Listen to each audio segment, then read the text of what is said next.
Hey friends, my name's Aaron Ciotti. Everybody calls me Ciotti. Welcome to hell!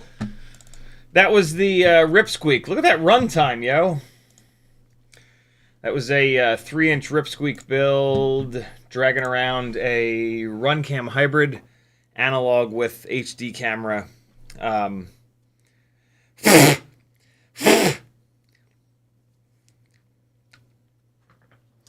And 1404, 4500 kV-ish motors, 4S 850. That's from 2022, I think. It's from a while ago. 2023? Way back when. We're doing Sim Sunday today, because which was not the plan. The plan was to grip and rip, it says. What the hell does that mean? What does grip and rip mean, you idiots? I haven't eaten yet today. Which is never great. Because I got a crazy metabolism. Thus the unbelievable skinniness. The plan for today was, and I got up early to do it. This is my Mobula 7 O4 build. The plan was wake up early, figure out why the hell I couldn't get ELRS to bind, update the O4, update the goggles 2 that I'm borrowing, and fly a few batteries. I had to put the XT30s, transfer a couple of these batteries from PH 2.0 to XT30. Did manage to get that done. And fly 3 batteries, and then talk to you guys about O4. But instead, I spent all my time trying to figure out, I spent all day so far trying to figure out what the hell was going on with ELRS.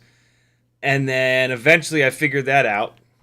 And then I didn't realize that there's now DJI Assistant 2. So it took me a while to figure that out and then get the goggles updated. And then, I don't know if it was just me, but it took 14 actual minutes to update this O4 Lite with DJI Assistant 2. That seems like it's a bit much. If you were wondering, a 2S 350 mAh battery that is fully charged in 14 minutes of updating will drop down to pretty much exactly storage voltage. Like 3 minutes ago, I flew for about 60 seconds with this while I was getting the stream set up. The goggles said that they were recording, but there's nothing on the memory card, so I've got nothing for you. But my initial impressions are, and I don't know what the settings are set up as, but initial impressions are that the latency is absolutely awful. It feels like I can move the throttle all the way up and down before the damn thing actually responds. Maybe the settings are screwed up on maybe it's like 4K 30 frames or something like that, but right now this is almost unflyable. Mainly because of the latency. But yeah, again, I didn't have time to go in there and see how absolutely anything was set up. So it's yeah, it could be a settings issue. But yeah, I don't know. I can't really speak to anything because of that. Well, hold on. Let's see what the settings are. I'll tell you what. Also, I can definitely notice that the field of view is very narrow, which again makes flying it really. Flying this just around here real quick and then upstairs was outrageously difficult. Like some of the most difficult flying I've ever had to do. Oh, for fuck's sake! I accidentally blew everything around on the desk. This is all jacked up now. Hold on. There we go. That's better. So yeah, hopefully it gets better because yeah, I mean, flying inside the house versus flying outside the house is obviously completely different. But hey, so let's see. Let me at least see what the settings are. So I'm going to scroll to the side, and then I'm going to go down to... No, I don't want that. No, get out of there. I'm going to go to set... Oh, boy. Oh, okay, wow, this little touchpad sucks. Safety control camera. I'm assuming it's in camera. Wow, this little touchpad is brutal. 4x3, 1080-60. It shouldn't be that bad, then. FOV is on normal, so that couldn't have... Okay, that's the only option. 4x3 aspect ratio, I like that. Wow, 1080-60. It shouldn't be that bad. I mean, 1080, 100 or 120 will obviously be better. I'll go up to 120 for the next time that I fly it. But Rocksteady is turned on. Maybe that was throwing me off. Oh, and that'll let me go to wide field of view, I think. Yeah, that'll let me go to wide field of view. That's kind of nice. Oh, this little touch thing on the side is... Maybe you get used to it, but oof-ah. Auto ISO limit, let's turn that down a little bit. It's on 6400. Let's drop that down to 1600. Alright, so I mean, the settings weren't ideal, but they also weren't that bad. Advanced camera settings, look at that. What? Oh, I keep hitting the wrong direction on the thing. Advanced camera settings. Record with both. Oh, so there is some... Oh, there's probably recordings on the quad itself. Look at that. Camera view recording on. Auto record on takeoff on. I will eventually turn that off. Color normal. Sharpness 0. Anti-flicker auto. Video subtitles. What are you going to subtitle the video with? BRSHHHHHHHHH. Okay. So there's that. Well, let me plug this flip-flop in and see if we can slip-slop the Bing Bang. I would love to know why it didn't record to the memory card on the slip-slop on the goggles. All right, I plugged it in. Will it pop up on the desktop? Oh my God, it did. No! Oh! And of course, there's 3 files because all I did was crash in the 60 seconds that I... Hold on. I put the fan away.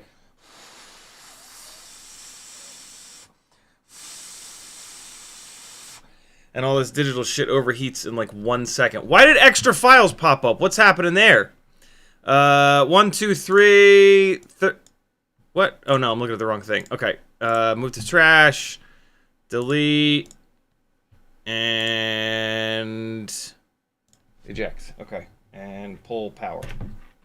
Alright, cool. So, here we go. First, just thrilling flight footage from the O4 Bing Bong.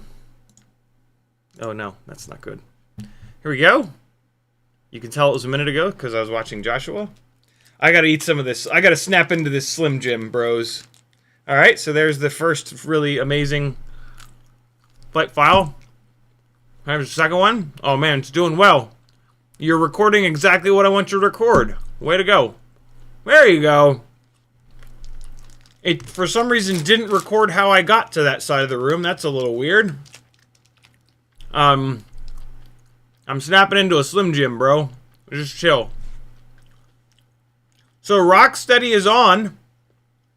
And there was only that one little glitch there. This is not a soft-mounted canopy. Boy, does the latency feel bad. Oh, there's a little judder there. Like... this is the worst you've ever seen me fly up here. And it's not because, like, I'm drunk or something like that. It was just hard to fly. Like, I was just struggling to not crash. The whole time. I tried to get tight. Man, the field of view is narrow. It's also very heavy. There you go. There's my review of O4. Sucks. It's not for flying inside. It's for flying outside.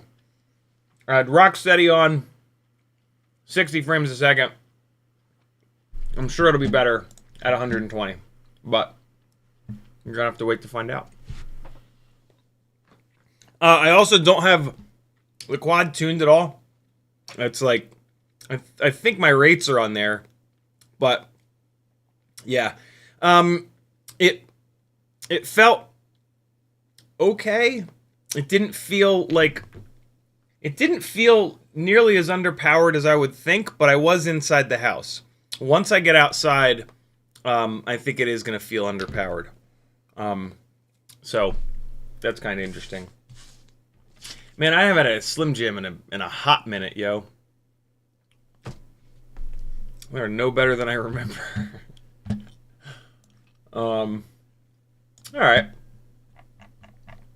So, let me get caught up on chat here. Spaceman Spiff was first, Bad was next, Curtis Hayes, Frank Nicholas, Schnauzer FPV, Apache Smoke, Wooded Sniper, Bird Person, Cole Powers, Robert Pope, Troy Prelog, Hockey Rounds, Alexander Lewis Hughes, Siskel FPV, Uriel, Louie, Curtis Hayes, Notice, Big Whoop, Robert Pope, Adamus Gaming. I'm just gonna call you Pan, so I don't just demolish your name.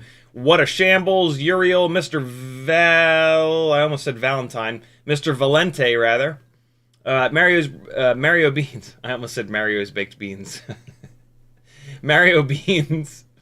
Four Little Pigs, Islander, Alley Cat, Rays, Hendrix Freakazoid, Johnny V, Outset FPV, Gideon. Lots of names I haven't seen before. Welcome, friends.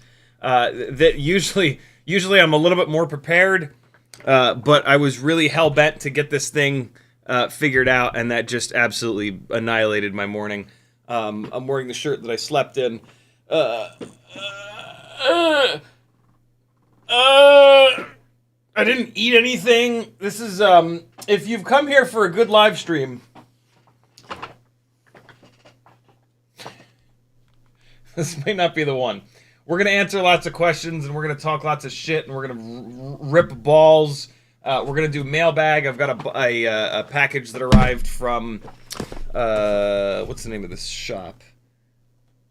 Black Market FPV. We're going to open this up and talk about what I got. So we're going to do some stuff, but usually the live streams are going to be a little bit better than what...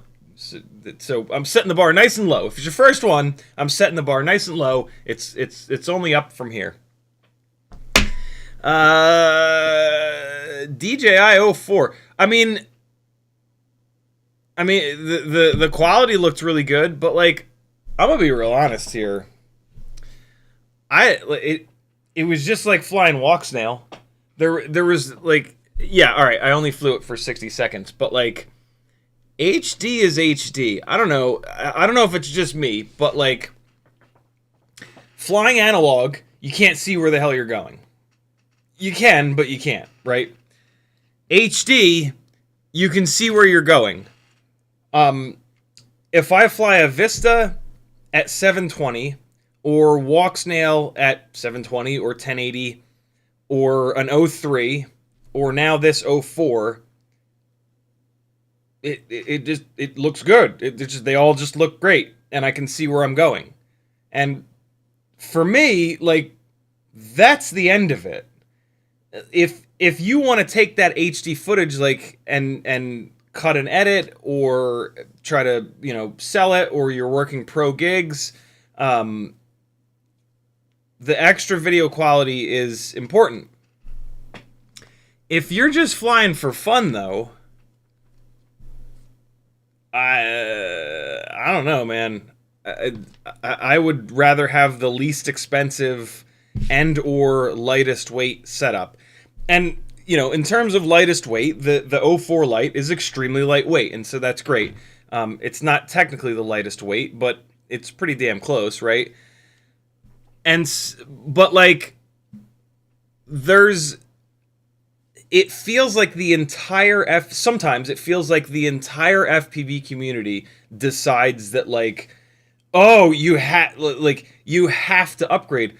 You do not have to upgrade to O4. Like, if you're on old school Vistas and you think like you're gonna fly better by going to O4, you will not. You will not fly any better. You can see just as much stuff in the goggles with a Vista that are gonna clue you in to, like, yes, I can go here, or no, I can't go here, as you will with O4. It is not. You are not.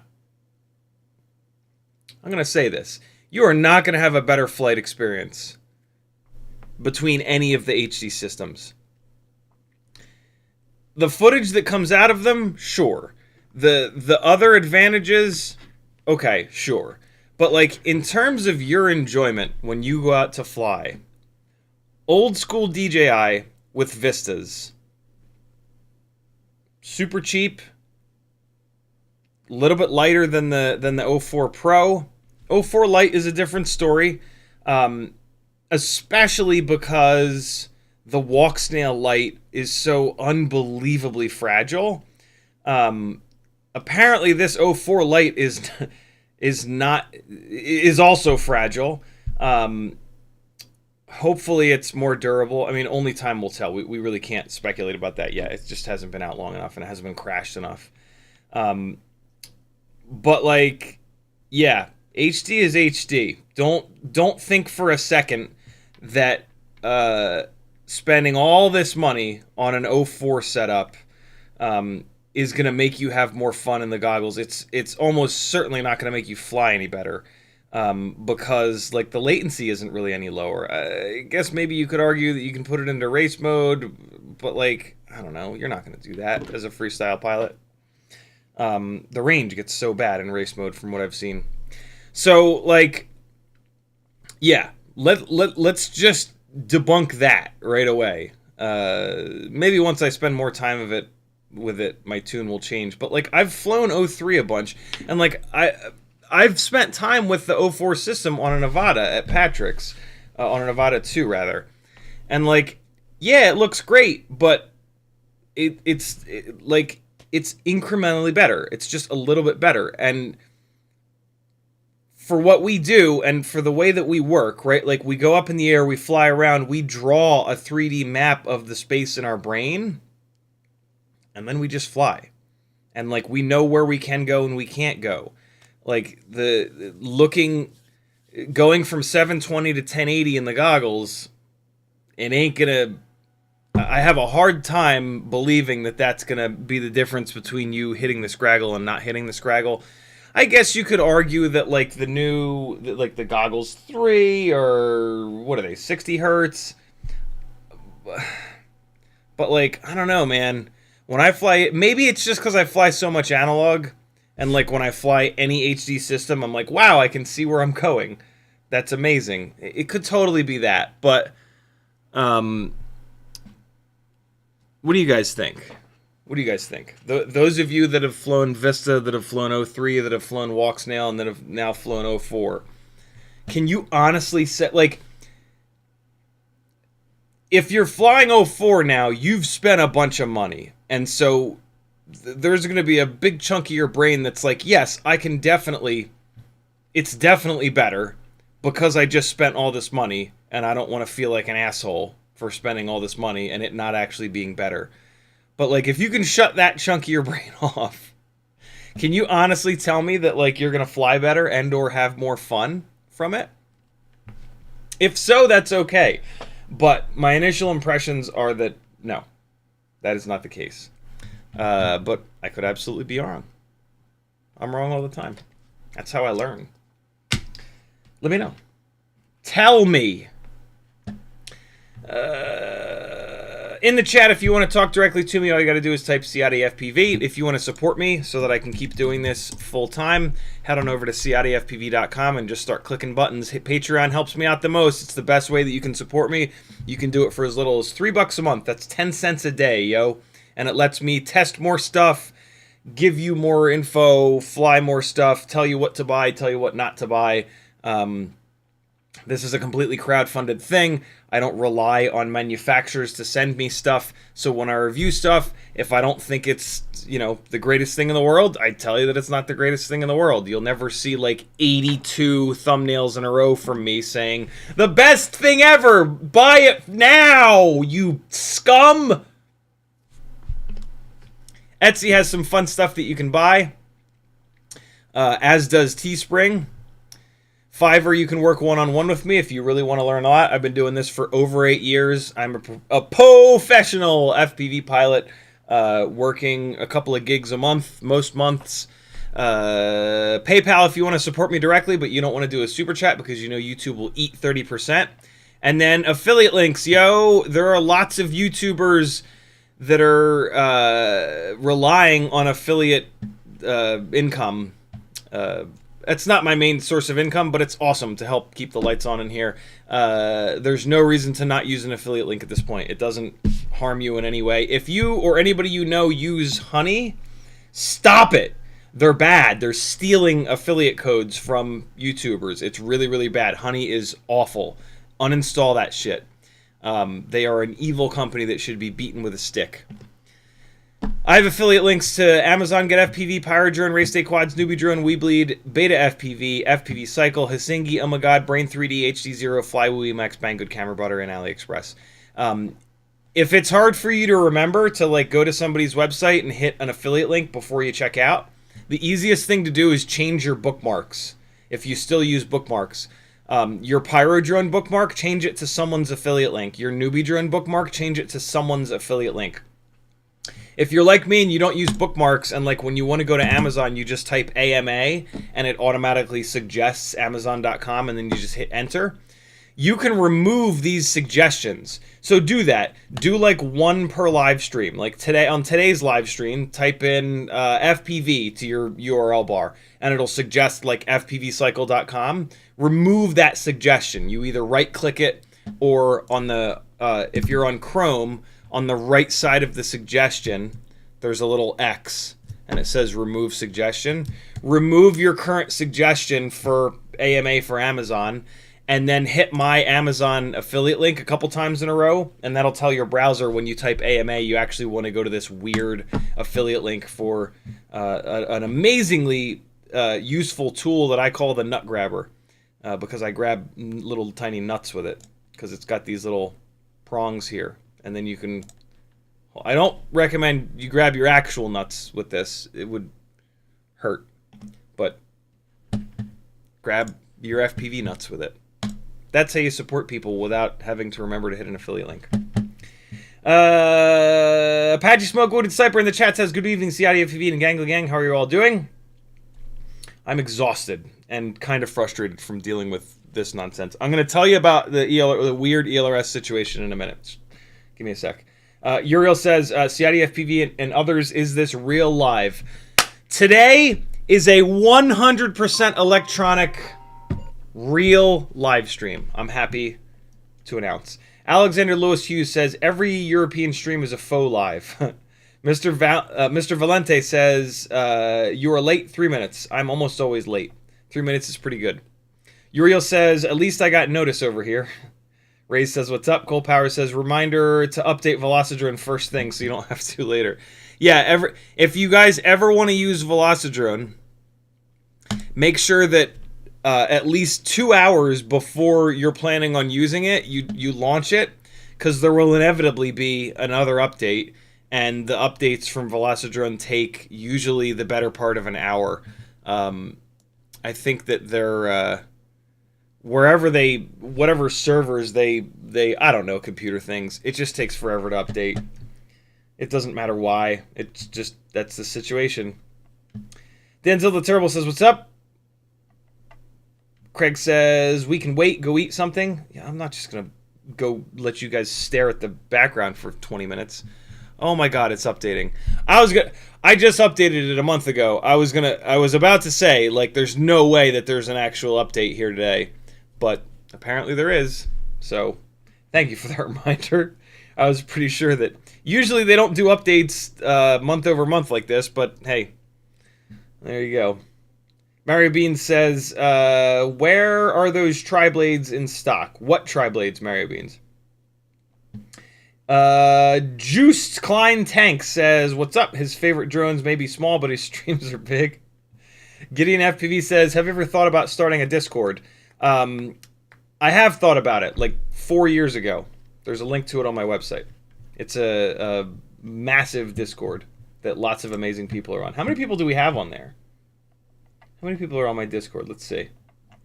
There are 58 patrons and 228 non-patrons that are online. And I guess it doesn't tell me how many people are offline.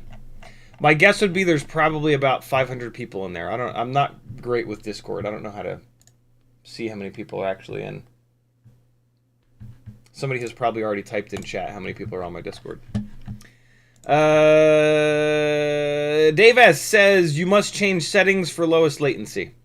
AZ Lone Wolf says, that's odd. Mine took less than a minute to update.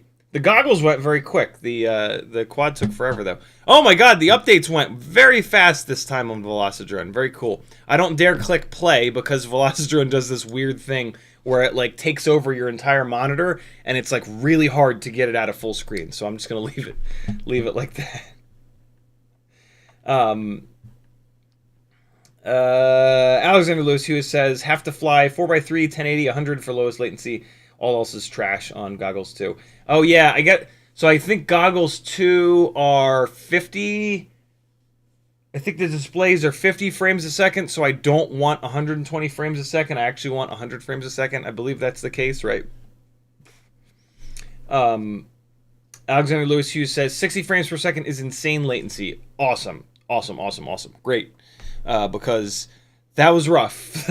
I have not experienced latency like that maybe ever. I thought like the quad was broken at first. And then I remembered like, oh, right, latency, bro. And I started to like hammer the throttle up and down, and it was like in my goggles, like, and I'm like, yeah, okay, there's video latency. Alexander also says 120 frames per second is also bad latency. Only 100 is low. On the goggles too, he's talking about. Right. Cheatonian says 100 frames per second. Frank Nicholas says DJI can be picky about recording to a card that has not been formatted in the goggles. Yeah, I'll dive into that when I have more than like 3 seconds before a live stream. I'm super excited. I spent so much time, and I was so hell-bent to get this going before the stream, because I am really, really excited to see what the output looks like from the O4 Lite. I should have bailed earlier. I should not have kept going and going. But like every step of the way, it was like, no, it'll be ready in a second. It was kind of one of those. Maybe once we get into Velocidrone, maybe what I'll do is set you guys up to spectate somebody. And then I think I still have one of these. I think one of these batteries is still charged. Maybe I'll go outside, set it to 100 frames, fly it, and then come back in and talk about it. Trying to find my place in chat since YouTube unceremoniously scrolled me to the bottom for no real reason. What does unceremoniously mean? I mean, like, I know what it means, but like, what's a good way to use that?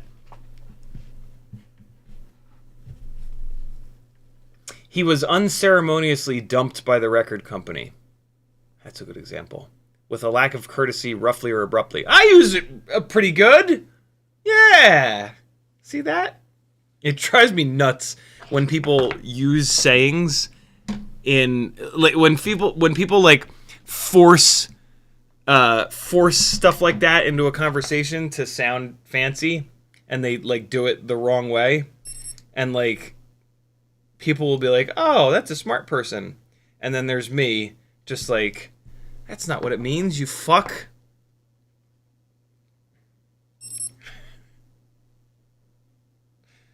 To like half the people in the room, it makes you seem like extra dumb. And then to the other half of the room, they're like, "Oh wow, unceremoniously. That person must be intelligent." No, they aren't. Oh, okay. I was putting I did that like right into the mic. How was that for you? If you're wearing headphones, was that obnoxious? The mic is like right here, and I was putting something away in the. Hold on. I was putting something away in the. I'm trying not to make it clip. I was putting something away in the toolbox. This is what it sounds like when I talk really close to the mic, like everybody else that holds the mics real close. Is this better? Does this? If you were thinking about maybe like turning this live stream off, does this make you want to not like turn it off? Is this better?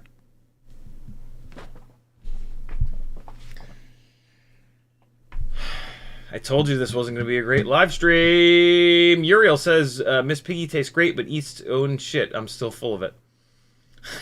Craig says, sent you an email about the auto-generation of transcripts from your live streams. Awesome, dude. Thank you. I am behind on stuff, but I will get caught up. Uriel says, if you want a nice live stream, be here. What you all say. Thank you.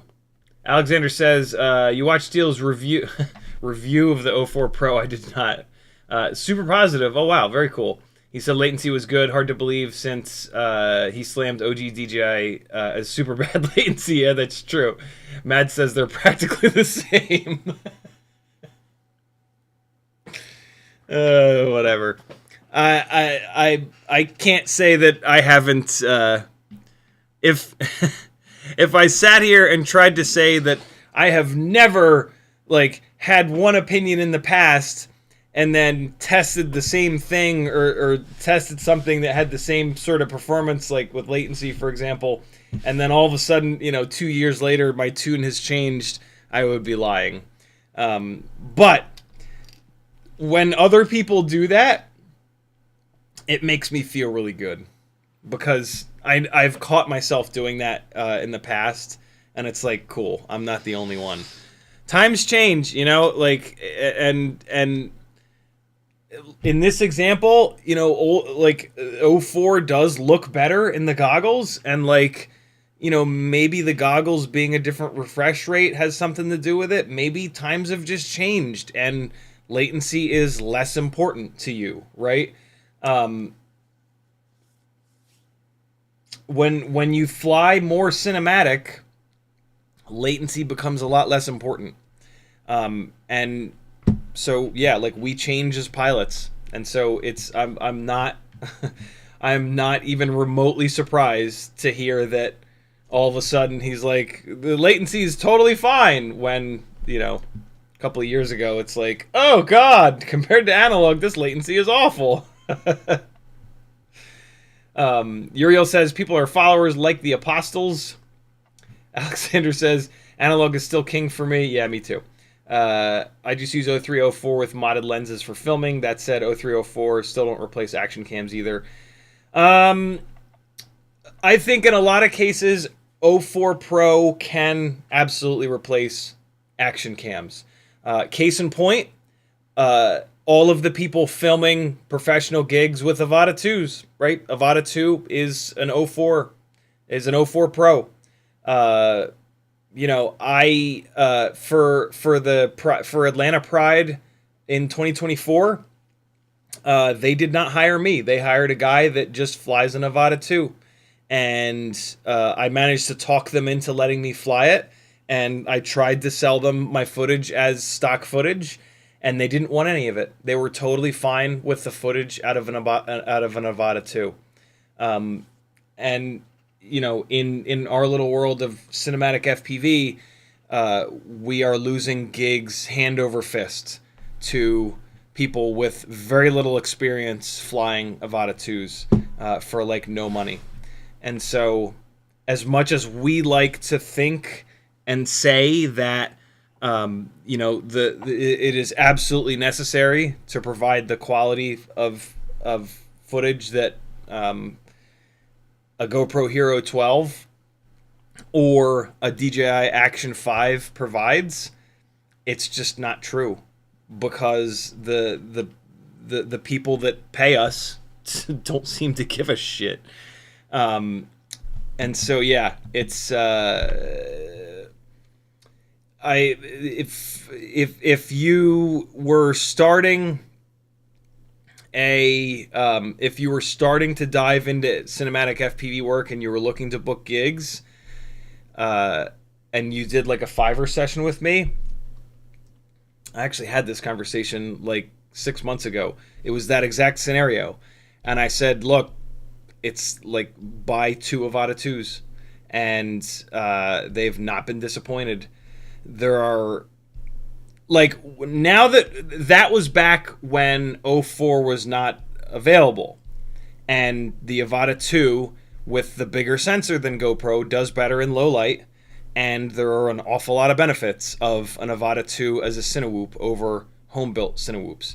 And when you're getting started in that world, the massive task of learning how to build and tune a Cinewhoop from scratch, that's a lot. Getting an Avata 2 and just focusing on flying is actually a much better idea. It absolutely pains me to admit that, but it's true. For those of you that have already gone through all of that have already figured how to build these goddamn things, right? It's a little bit of a different story now that O4 is available. We can do stuff like, we can build a Cinewhoop. We'll never be, I don't know if we'll ever be able to build a Cinewhoop that has the same runtime as an Avata 2, and that's a really big deal. And so, from a runtime perspective, boy. And, like, runtime matters in the real world on set. Having, like, 5-6 minute runtimes is a pain in the ass. There are situations where, like, you have to wait until the last possible second to plug in and get up in the air. Whereas, like with an Avata 2 that'll hover for, like, what, 15 minutes? That's amazing, right? Like the gig that I did on January 1st with that 16-story building implosion, I had like very little margin of error. I had to like talk to the people that know exactly how the countdown works. I know exactly like how many horn blasts I'm listening for like the 2-minute warning and the 1-minute warning. I had to, like, it was a pain in the ass, and then I had to get it absolutely right. I had to get it plugged in, get it up in the air, fly it the, like, 1/4 of a mile to, like, my starting point.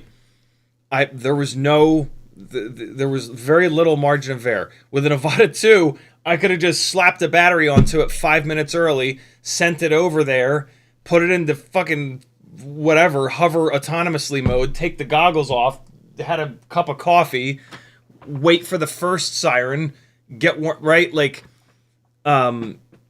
it's wild. The advantages of the Avata 2 over a home built Cinewhoop are there for sure. It's never going to be as durable, and it's never going to be as repairable. I mean, they're basically not repairable at all. So you can't just have one Avata 2. You shouldn't just have one hand built Cinewhoop either. But you can hand build a really good, a really decent Cinewhoop for like $250, $300, right? Versus what are the Avata 2s? 900, 1,000, and you got to buy 2 of them, right? And so there are for sure advantages to home built Cinewhoops, but if you've got the budget, 2 Avata 2s. And then, I mean, you can also strap a GoPro Hero 12 to the top of an Avata 2, and it'll still run for like 5 or 6 or 7 minutes. So yeah, it's yeah. It's kind of disappointing how good DJI has gotten because it makes, my job a lot harder, literally. And it takes a lot of gigs away from those of us that... What bugs me the most about it is that we are much safer pilots. These new pilots that don't have much skin in the game from like a time perspective, right? They haven't put 6, 7, 8, 9 years into learning to build these things. They have a lot less of an appreciation for like danger and like what FPV really is. They're also just not nearly as good of a pilot. And so like just like floating around, that doesn't necessarily matter. But the second that something bad happens, right? The second that they hit Scraggle or an invisible wire or something weird goes on, a pilot that's only been flying for 6 months or a year or even 2 years, they're not going to react in the same way that those of us that have been around forever are going to react. And that's how people get hurt. These are also the people that are going to fly the fucking thing 1,000 feet up during the California wildfires and put the fucking thing into a wing, into the leading edge of a fucking whatever the hell those planes are called that were putting out the fires, right? Like, these are so it's tough. It's really, really tough. But from a image quality standpoint, the O4 Pro is plenty. It's better than GoPro Hero 10, and I was using a Hero 10 on paying gigs, not last year but the year before, and the low light performance of O4 is, I think, a little bit better than GoPro. Craig says, thinking of creating an HTML version with timestamp links back to the video. That'd be super cool. That would be super, super, super cool. Striker says, any recommendations to fix stick drift on Velocidrone? What? Is there a dead zone setting? It's really annoying when I try to do power loops or Barinis because I have it on roll. Fix your trims. Just trim it out on your transmitter. You should not, I mean, unless your gimbals are really roasted, which they might be because you're bashing the sticks so much. So maybe your gimbals are just taking so much abuse. But like, gimbals should only ever have like 3 or 4 or maybe 5 out of 1,000 points of movement, points of jitter, I should say. And that's not enough to that's not enough to really affect any of those moves.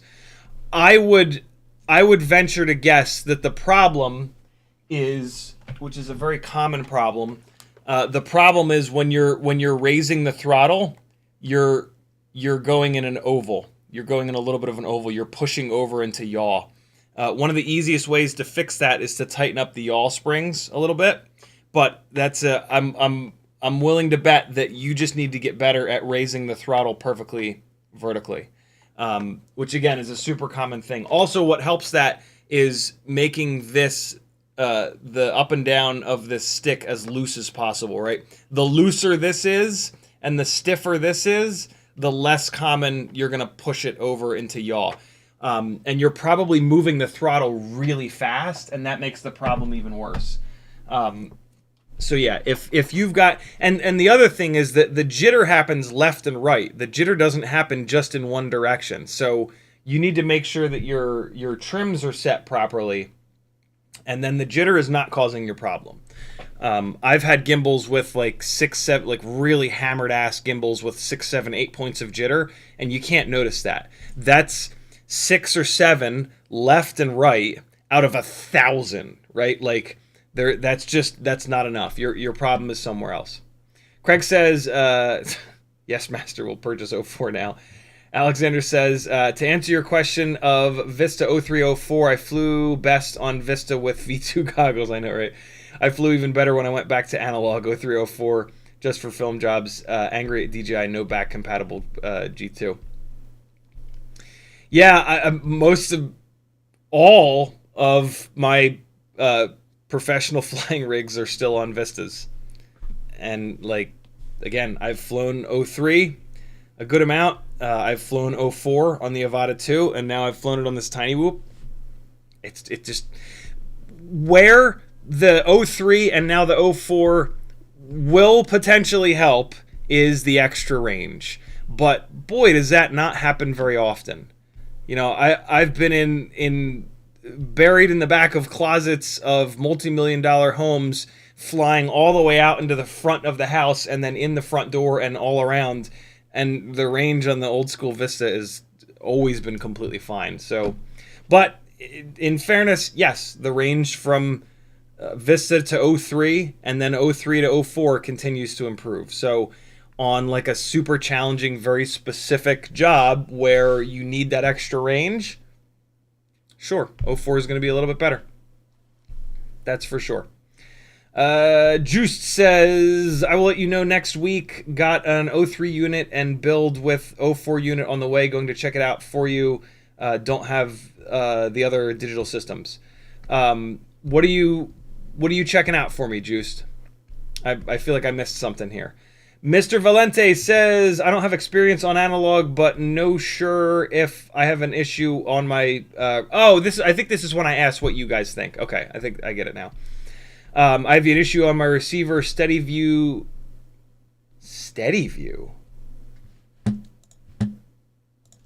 steady view.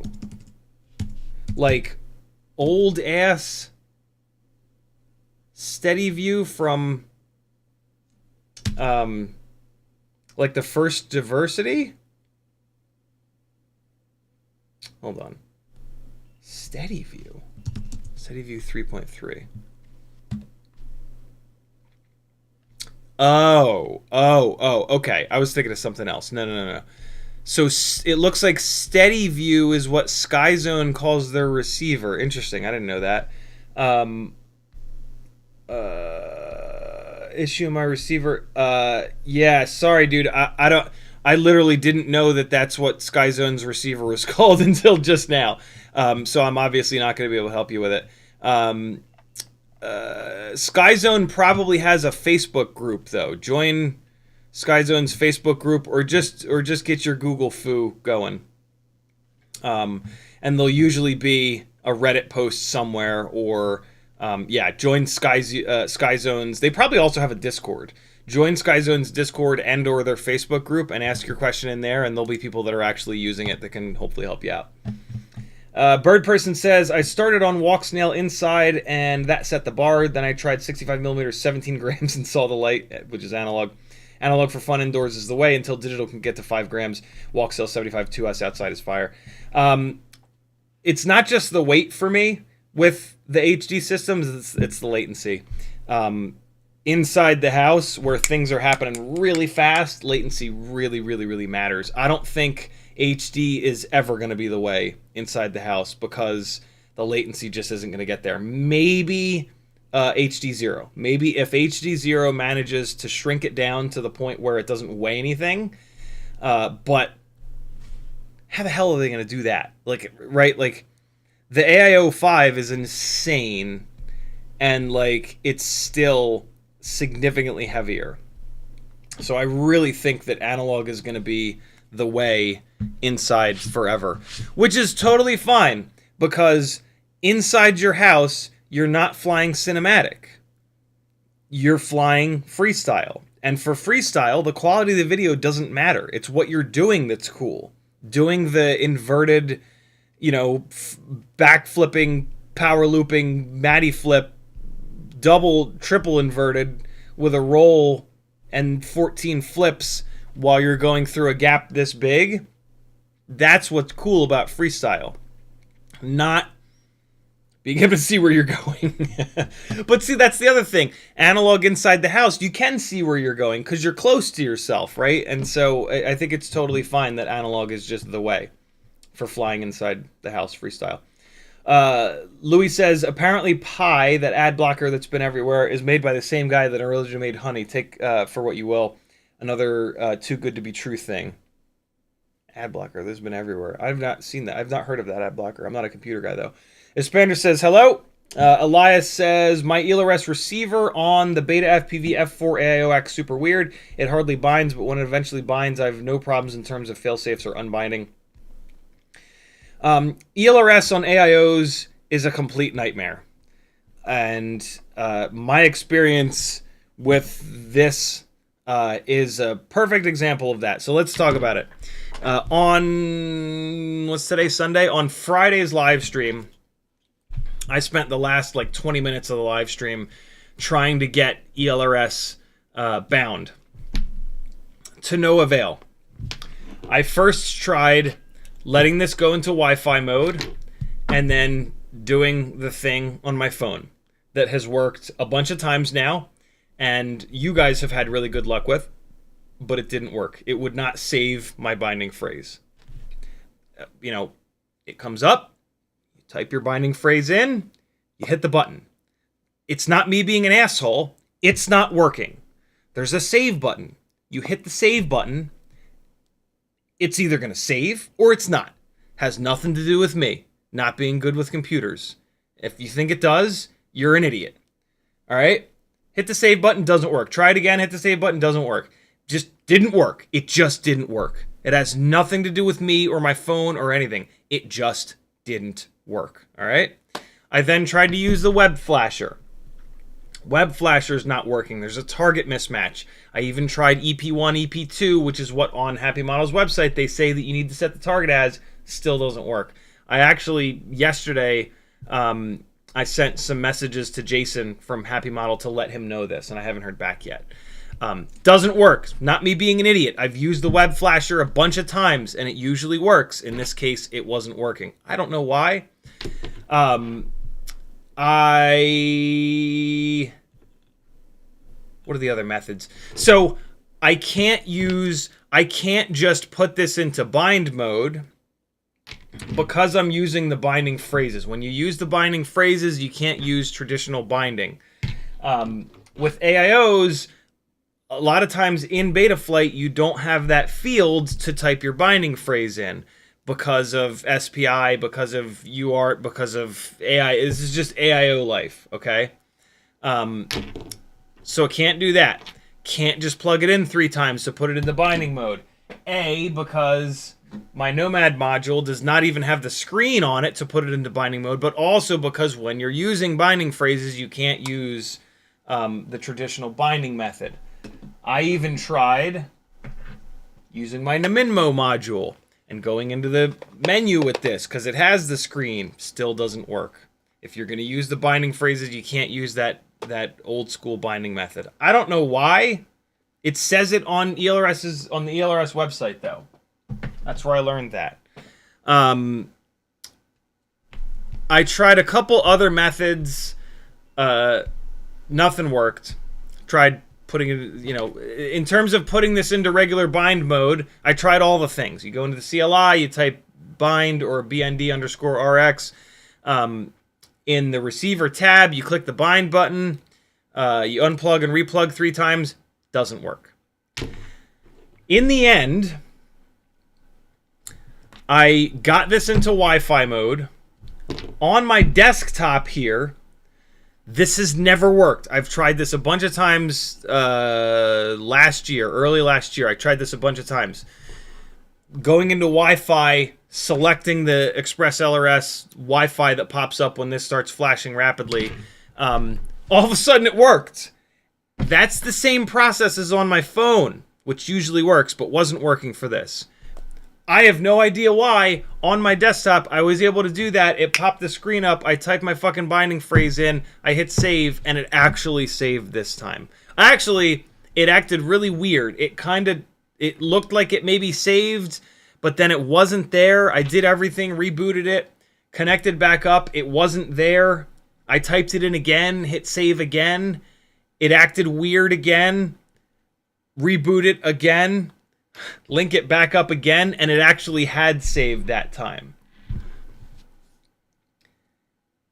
Those of you that when I have problems with ELRS, those of you that harass me and seem to think that I'm just a dumb asshole, I'm going to light you on fire if you keep doing that.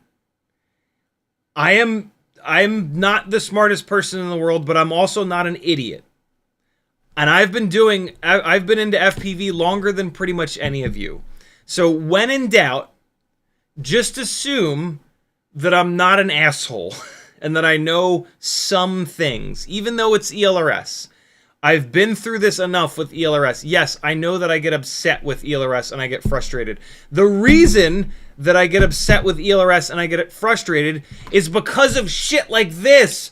Because A, I test way more stuff than you ever will. So I run into a lot of different AIOs and flight controllers and receivers that have some insane setup where ELRS will only work in one weird ass way.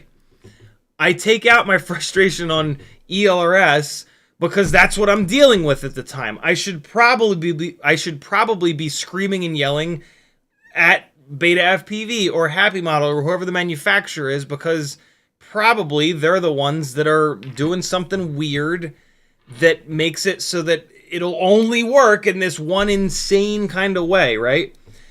But seriously, like, stop.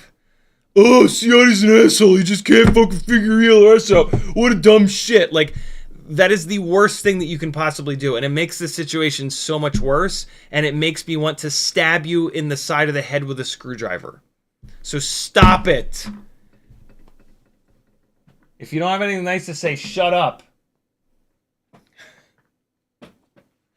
I've dealt with ELRS longer than you.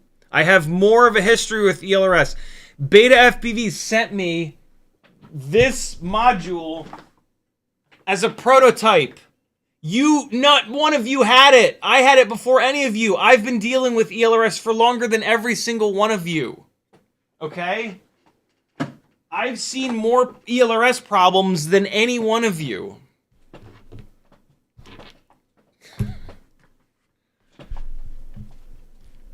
All right. Where am I at in chat here? And look, Elias, look at Elias's situation. ELRS receiver on Beta FPV acts super weird. It hardly binds, but when it eventually binds, I have no problem. That's not me.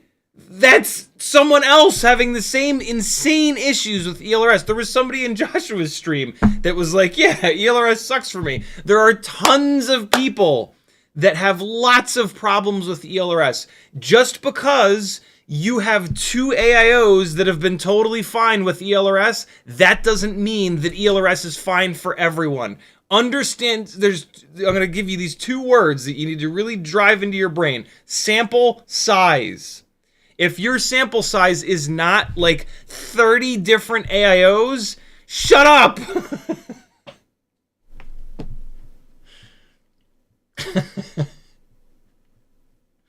For God's sakes.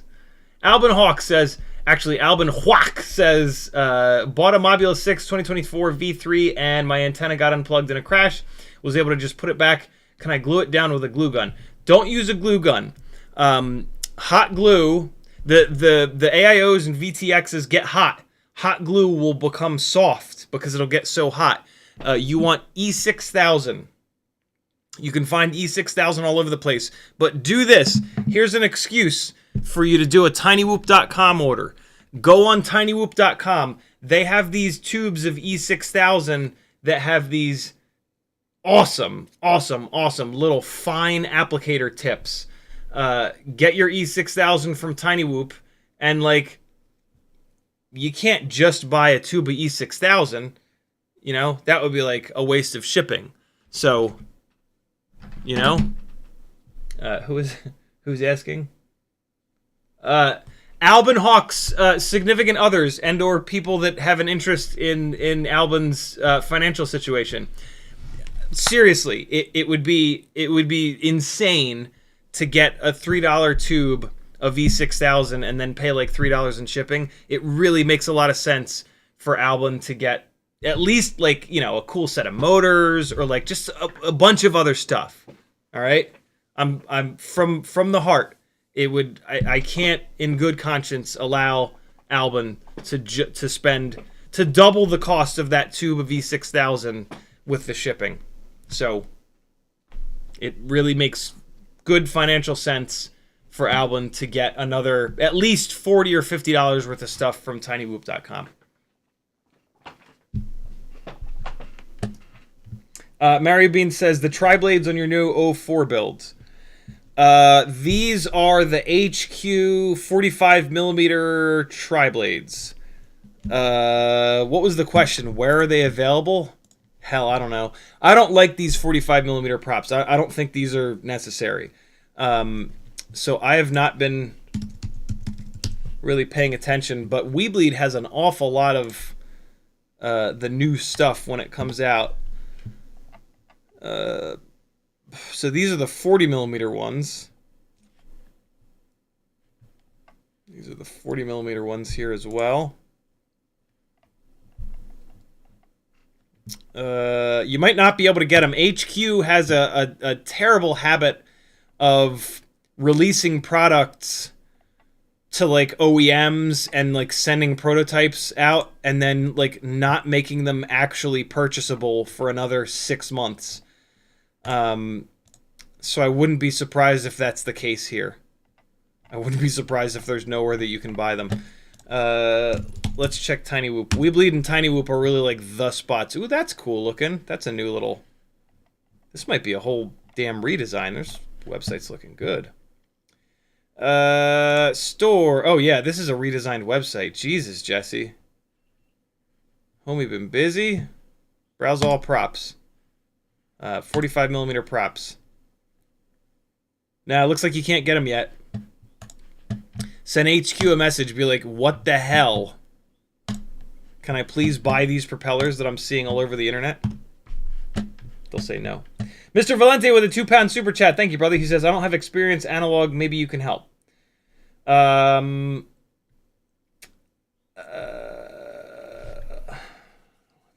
analog. Maybe you can help. I'm not sure what you're asking. I don't have experience analog. Do you not have experience with analog? But then, like, maybe you can help. I don't. That's a little too vague, brother. Type CiottiFPV into a chat message and give me a little bit more. That's too vague. I can't find any kind of a question in there that I can like specifically answer.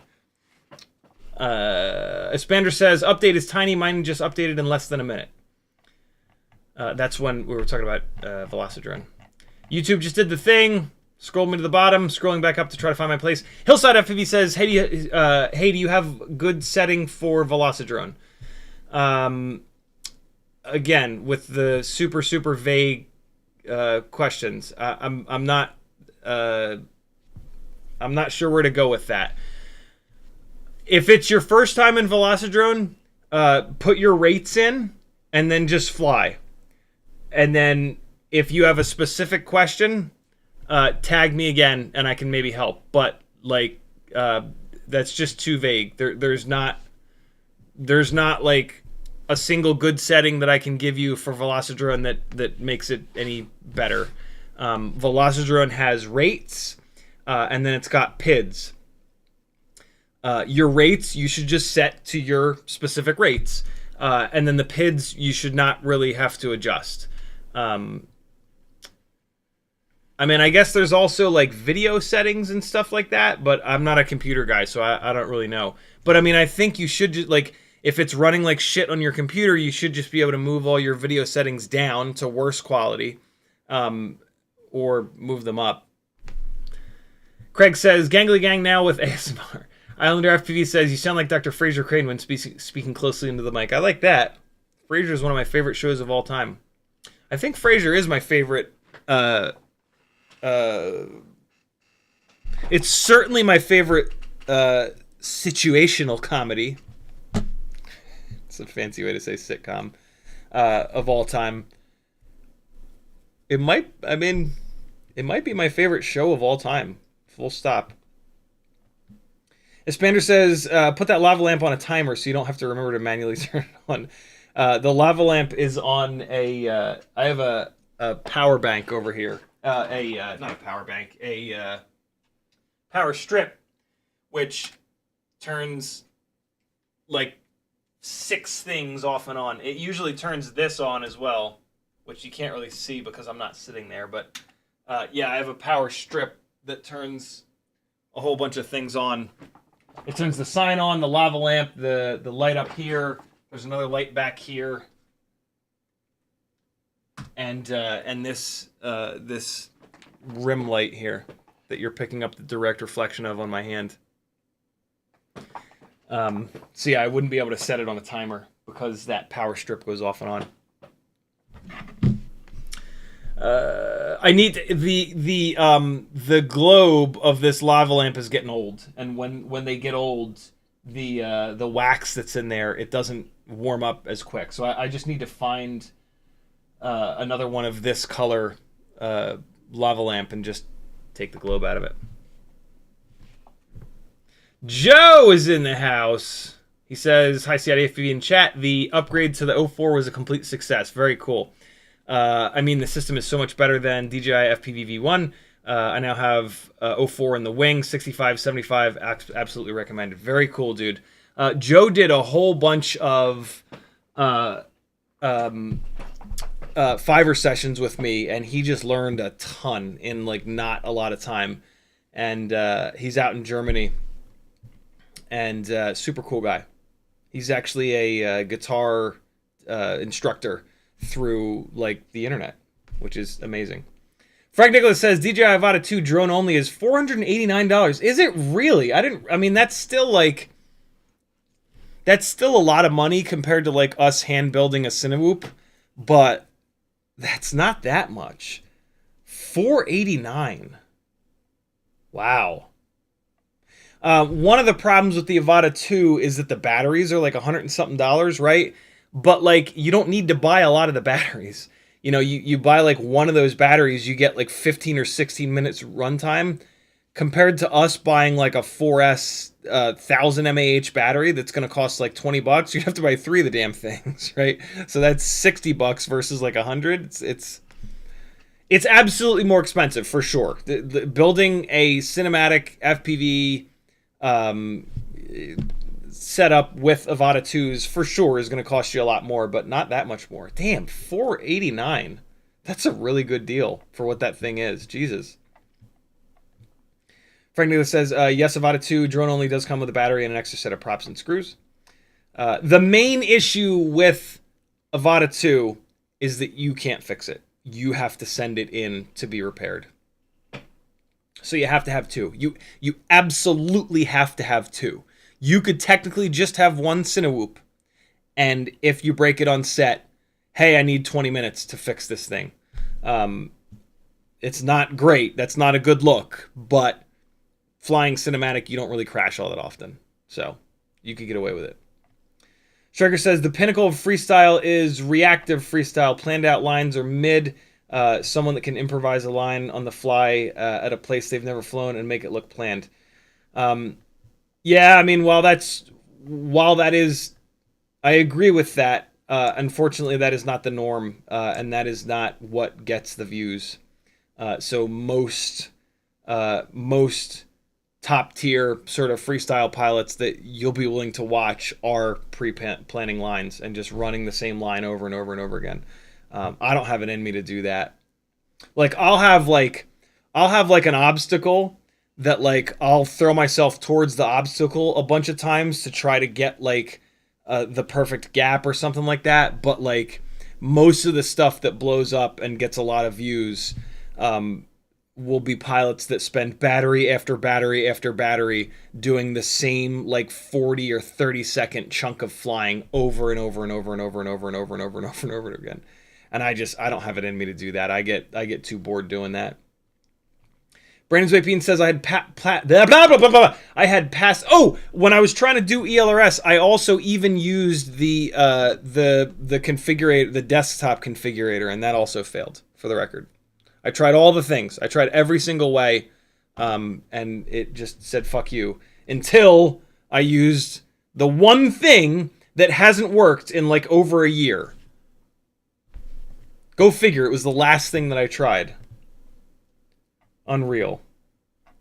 Brandon's Baked Beans had pass-through flash fail on me for ELRS yesterday on someone's drone. I just built it for local download on a web flasher, and then I connected it to my computer and pushed the firmware.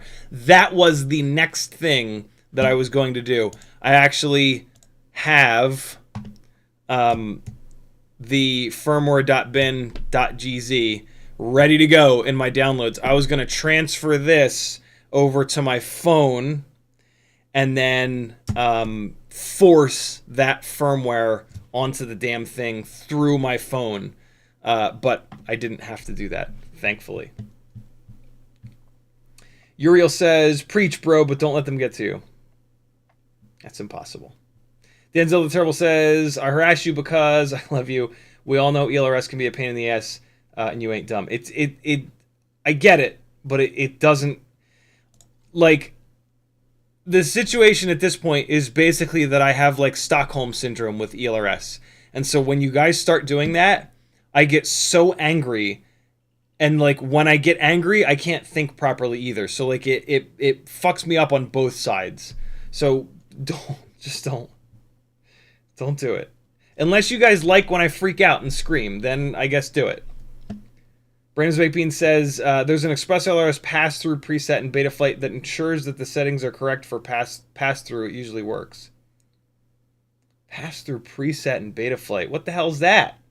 Alleycat says, when would you use an F4 flight controller versus an F7, and when is BLHeli S more effective than AM32? The only real reason to do F4 instead of F7 is cost. And then BLHeli-S is never more effective than AM32, but it's cheaper and it's easier. So yeah, basically just cost. All things considered, F4 flies amazing. BLHeli-S flies amazing. So like, there's nothing wrong. There's nothing wrong with doing a brand new fresh build on F4 with BLHeli-S. The improvement in flight quality between F4, BLHeli-S, F7, AM32 is minimal, and most people will never even notice it. So yeah, it's just basically, it's mainly cost. What a Shambles says, I only watch for the ELRS meltdowns. Well, there, then keep doing it. If I've worked pretty hard over the last like 4-ish years. Early days of Maggie and I dating, I was she used to love watching my live streams when we would only see each other a couple times a week. She would watch most of my live streams, and I was working on something, and I just had a complete meltdown at one point, and she said something to me that I'll never forget, like that night or the next day or whatever. She basically said to me, like, there's nothing more scary to women than men having a meltdown.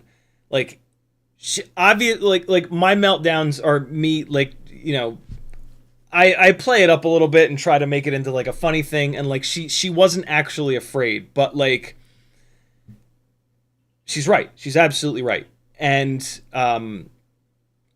I've worked, even like before that, I realized that, and like, look, men, especially men of my generation, and so men in their 40s, but probably also men in their 30s.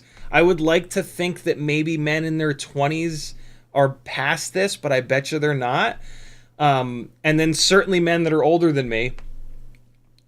The only emotion that we're allowed to show is anger, right? Like, we're not allowed to feel sad. We're not allowed to feel happy. We're not, right? Like, feeling happy is, oh, what are you, gay? And like, you know, my generation and older, like, gay was a bad thing when we were growing up. And so, like, anger is the only emotion that we're allowed to show. We are human beings, and human beings have emotions. So if you take a human being and then for their entire life you tell them, like, you know, all those other emotions, nah, you're not allowed to show those. Anger, yeah, you're cool, you can show anger. Maybe, I don't know, just maybe, when that human being has any emotion, it'll come out as anger, right? Because it's got to go somewhere. Like, a lot of them, sure, yeah, just keep burying them. That'll go well. Just keep burying all those emotions. That won't lead to a fucking heart attack at 40-something years old, right? And so I've worked pretty... Once I realized this at some point, which was actually before I met Maggie, probably in working with my current therapist, who I've been with for 5 or 6 years.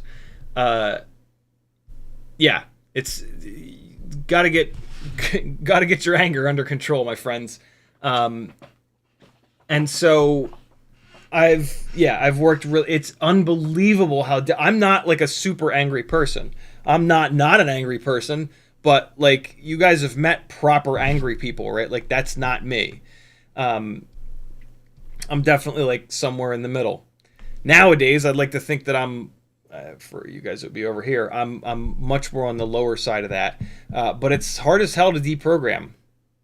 It is. It really, really, really is. You really do have to work on it. But you should work on it, because like, you're not going to delete it. Like, the answer is not like, oh, I never want to be angry. Anger is an emotion that is important. There are certain times where it is important to get angry. But boy, do we go to that well too often as men, most of us. So yeah, think about it, work on it, be better. Mary Bean says, I don't like 45 millimeters. I assumed they were 40. Well, if you're asking where to get 40 millimeter tri-blades, Weebleed had them. I scrolled right past a couple of them. YouTube just did the thing again. Scrolling back up, Mary Bean says they need to release some HQ ultralight tri-blades 40 millimeters. Yep, they're up there. They're up on tinywhoops.com. They've been out for a while. BMF Spade says, sometimes on ELRS I have to turn on model match and it will bind but says model mismatch. Turn it off, stays connected. Did you get your O4 build? Tried that as well on Happy Model's website. They talk about that. You got to turn model match off and on. It's weird. If it's off, you got to turn it on. If it's on, you got to turn it off. Tried that. Didn't do anything. Didn't do anything. I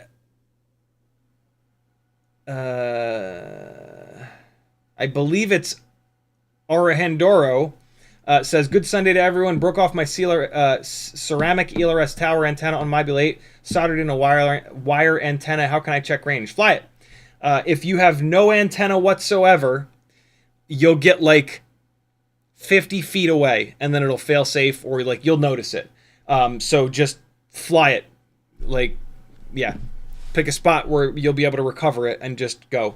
And it'll be very obvious if you've done it properly. Render says, a Cinnabot 30 is almost $500 also. Oh, yeah, God, you're right. The Avata 2 comes with O4 on board. So if you were to build an O4 Pro Cinewhoop, it's going to be a hell of a lot more than $250 to $300. Good call. Yeah, you're going to be like probably $400, which that's significant, right? 400 versus 600, that's a big deal. But although a $600 Avata 2 comes with a battery that runs for 15 minutes. And so you're going to have to buy like 3 batteries, and that's another like $60, $70 at least. Wow. The Avata 2 is a scary good deal.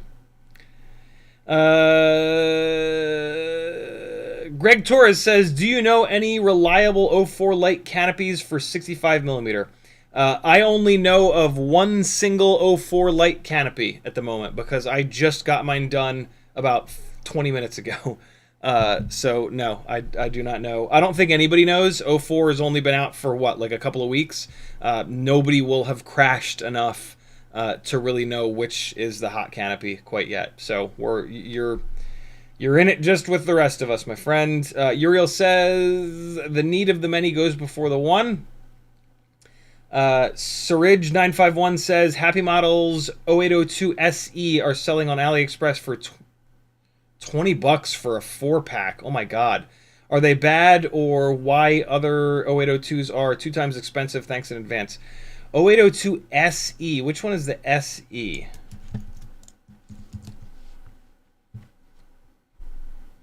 Happy Model 0802 SE? Beta FPV has an 0802 SE.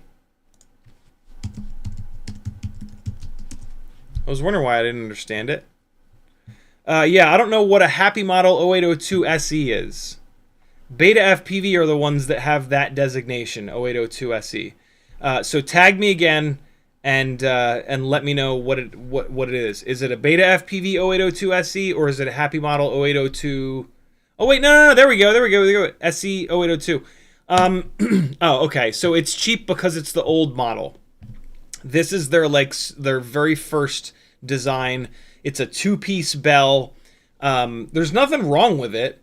It's just there are more recent 0802s that are slightly lighter and have thicker motor shaft. This is only a 1mm motor shaft up on top of the bell here, and that's going to bend pretty easily on a build that you have this heavy of a motor on. The really good Happy Model 0802 right now is the RS, which it has a lighter bell design, as you can see, and it also has a 1.5mm motor shaft up here, which is going to be much stronger. If you don't crash a lot, there's absolutely nothing wrong with the SE 0802 here. And $20 for 4 is a hell of a deal. So nothing wrong with that. But if you start crashing it, you're gonna wreck those motors pretty quick.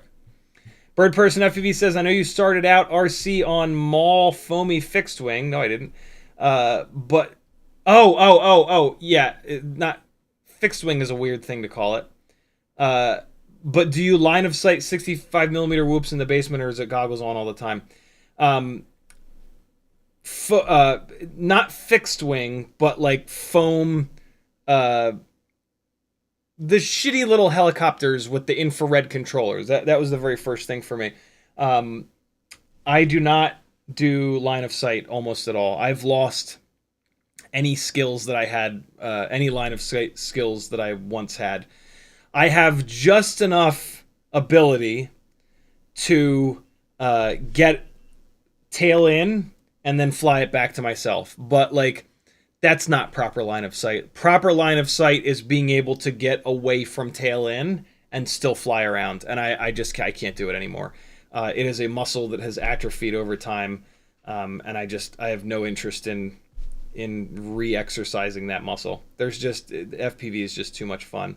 But I am able to get things tail in and fly them home. Basically, my process for doing that is flipping the switch on my transmitter to put it into horizon mode so that it kind of hovers, and then I'll just sit there with the yaw stick and I'll put it one direction and I'll push forward and I'll see which direction it goes, and then that tells me how to get it tail in, and then I'll take it out of horizon mode and fly it back to myself in acro. But that's it. That's all I can do line of sight anymore.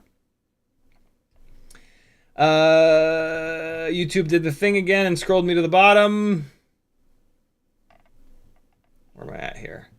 Brains Vapine says, my experience with angry people is they calm down if you get angrier than them. Uriel says, you want to see me express my anger, I empty the village. Render says, Avata batteries. Oh, fuck. $130 each. Holy shit. I mean, they have dischargers built into them, and somehow they run for 15 minutes. So I get it, man. You want a battery that like has a self timer and self discharges after it's been fully charged for too long to bring itself down to storage voltage. You're gonna pay for that. If you want some goddamn magical battery technology that they're somehow using to get the kind of run times that they get, you're gonna pay for it. So I get it. But wow, $130 a battery it's absolutely ridiculous. Frank Nicholas says, not $600 Avata 2, $498 with one battery. You're comparing with other FPV Cinewhoops. Man, $500. $500 for an Avata 2 is a ridiculous deal, all things considered. $130 battery, so that brings $500 down. Well, we can't really say that. To get the runtime from a home-built Cinewhoop, you're going to spend, let's say, $60 on 3 batteries. Oh, you stink. What the hell have you been getting into? Ooh. Oh, buddy. You smell like a bum's nutsack, bro. What is that? Oh, you smell like a dumpster took a shit. Oh. Don't start this game. Don't start the biting game. Stop it. Oh, you stink so bad. You can sit... I don't know if you can sit here, buddy. Yeah, $500 minus 60, right? So $440 for an Avata 2 versus a home-built Cinewhoop with a 2... What does the O4 system cost? $260, I think? That's kind of nuts. Euro says DJI is pushed on market with China politic help. They suck you into their system, bastards. They make a better product than everyone else combined, though. Steady Eddie FPV says just built up 2 Pavo 20s with the new lightweight newbie drone BID remote ID for small 107 work. But if space allows, the Avata 2 just gets it done with more efficiency and flight time. Yeah, it's scary how good the Avata 2 is. Atreides says, I've seen a lot of problems with the two-piece bells, so I started telling people to get the Happy Model EX802 instead of the SE802. Is that a wrong move? I used the two-piece bell Happy Model motors quite a bit back in the day, and I do remember maybe having like one bell separation issue. If you can get them for $20 for 4, that's hard to argue with. Without being able to get the two-piece bell Happy Model motors that cheap, there's no reason to not go with the more current, lighter weight, single-piece bell one. So no, not a wrong move at all, Atreides. BMF Spade says, if you buy the kit, it's cheaper. What kit? Brandon Bean says, they manage themselves in the last many years if you don't leave them discharged for weeks. They have tech that we don't even understand, and if you wreck a battery, DJI replaces with the drone. That's insane. Yeah, it is really insane how good DJI is. Buddy, you are so knotted up. We've let his hair get really long. It looks hysterical, but it gets matted as shit. He's got these big knots. Oh, dude, I can't take it anymore, buddy. You stink. What have you been doing? Ooh. Ooh. Steady Eddie with a $4.99 super chat. Thank you so much, brother. Steady Eddie also says, bubble bath for Teddy Fun. Forgot how super checks work. Thank you, dude. I'm caught up on chat.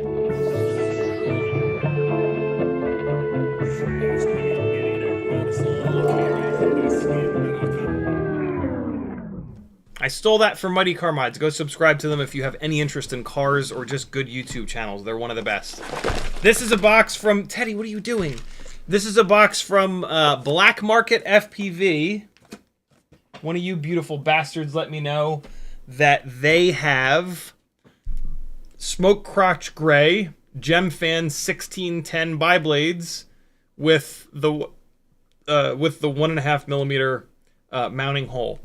More often, pretty much everywhere else, in order for you to get these Gemfan 1.6-inch biblades for 1.5 millimeter motors, they're blue. And so, yeah, I got a whole goddamn bunch because I've been looking for these for a long-ass time and haven't been able to find them.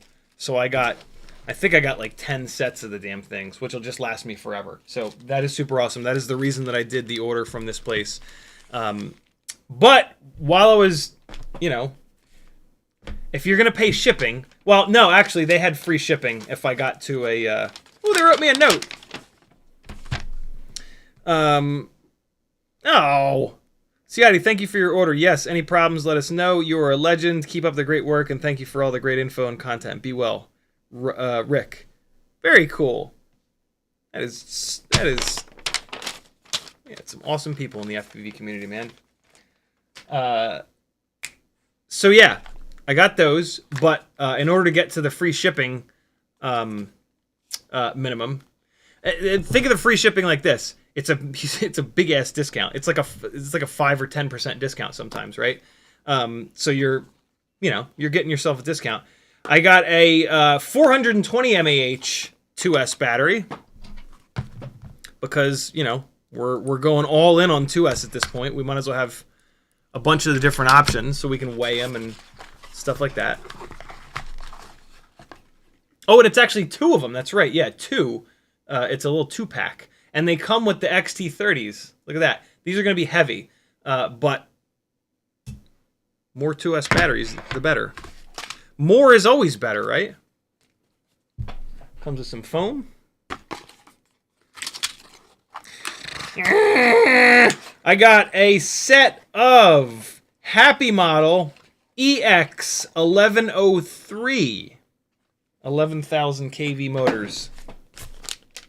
These are going to be used on a 2-inch build. Because of O4 DJI Lite and the Pro, maybe, having such good image quality, a 2-inch Tiny Whoop Makes a lot more sense to me. As far as I'm concerned, like, we haven't necessarily had a reason for it. Now we do. I really think that we do. And so I'm going to dive down the 2S rabbit hole.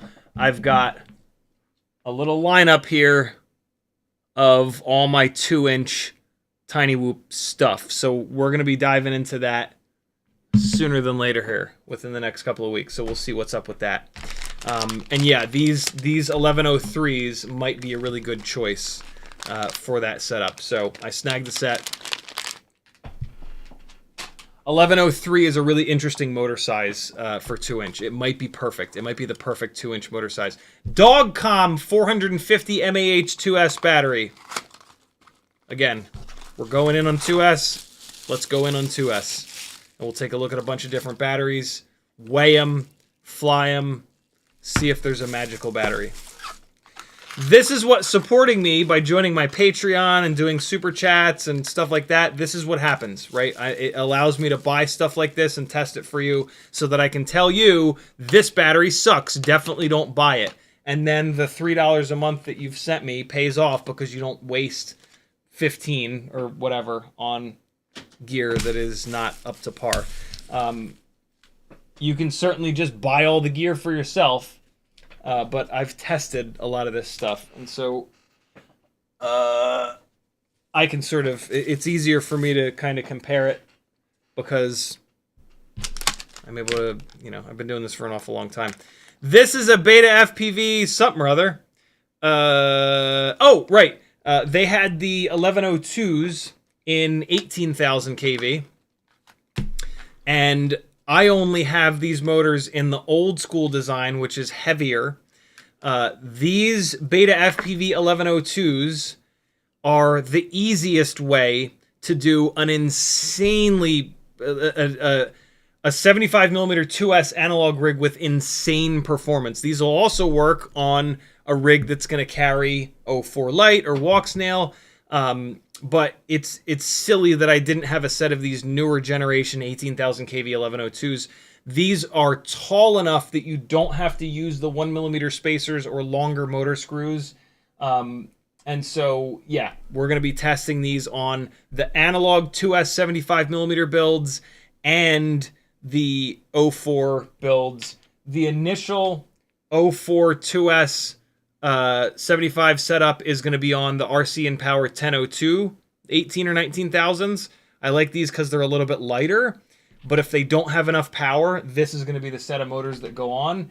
But I'm also going to convert one of the analog 2S 75mm rigs over to these to have like the ultimate superpower mega destroyer of worlds outdoor 75mm rig. Black market FPV sticker. Some BT 3.0 female leads, male and female, actually both, so that if I want to convert some of these batteries over from XT30, I can get them onto BT 3.0. And I gotta be honest, I treated myself. I usually like when I'm buying stuff, I'm only really buying it for like testing or I just don't typically like just like buy myself something nice. But I had to, man. They sold it, and like it's there was a it wasn't totally like treat myself. What I realized is that this has balance leads. You can charge 2S batteries from the balance leads on this. And what that will allow me to do is charge my goggle batteries and my transmitter batteries, because those are all 2S directly from the balance lead, so that I don't have to turn on the big ass charger and have it sit here during the entire live stream beeping silently in the corner. But also it's got the BT 3.0 in here, which is great. I've been using this janky little BT 3.0 charger. So yeah, super excited to have this. If you're going to go down the 2S rabbit hole, this is really nice to have. Even your XT30 batteries, you can just plug them in with the balance lead and charge them right on up. So this is long overdue. I should have bought one of these a while ago, but like I had another way of charging the BT 3.0 batteries, and I really, really try hard to only buy stuff like that will really save me time, or like that is a total necessity. And so I waited, but it was time.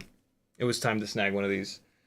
And so yeah, I've got a Tooster, and I'm extra excited. I was also kind of waiting and hoping for them to put one of these out that had BT 2.0 and BT 3.0 on it, because now I've got like my old Vifly Whoopster that I'm gonna have to like swap in and out with this, which is like, you know, 1% annoying. But now that I've bought this, tomorrow there will be a Vifly Whootooster. So you're welcome. You're welcome. I've now ensured that they will make one that has both BT 2.0 and BT 3.0. That's a service that I offer, you know, by buying things.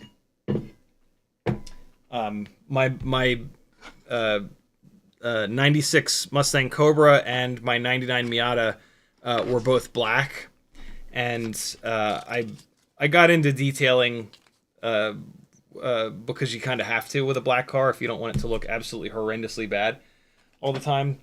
And one of the services that I provided when I was into cars was that whenever we needed rain, I would go ahead and bite the bullet and go out and wash the car and detail it up real nice, and then, yeah, guaranteed within 24 hours there'd be a huge rainstorm to make it look like shit again.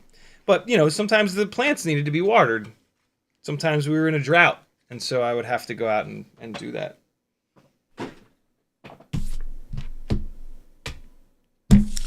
There's my mailbag. How does it look? Is it wrinkled?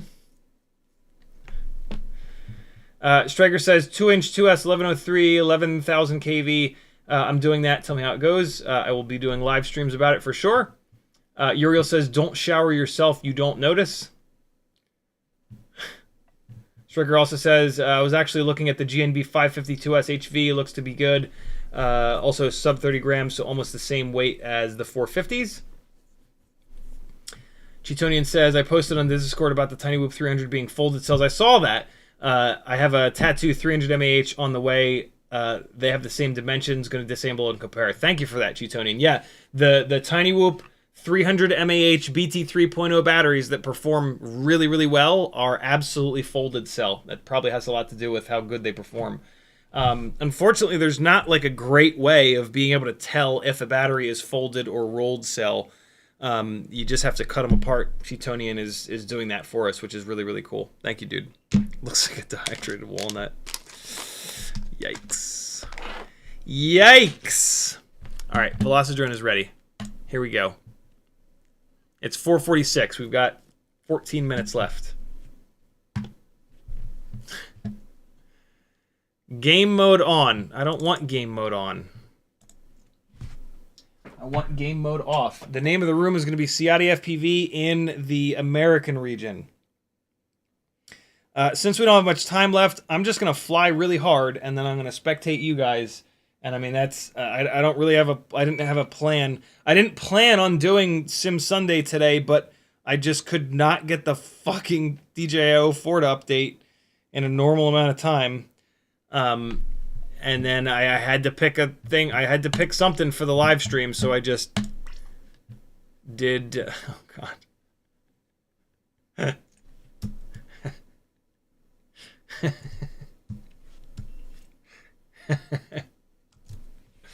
I'm just gonna join this session. This session is up. I don't know where it is, but I'm gonna join it. You guys are, any of you that are simming are probably already in here. All right.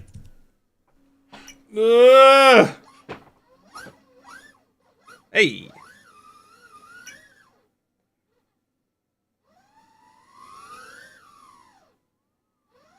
I think it should still let, even though I'm not host of the room, I hope it'll still let me spectate. Hold on. Yeah, well. Alright, cool. This is Velocidrone, in my opinion, the most accurate from a physics standpoint of the Sims.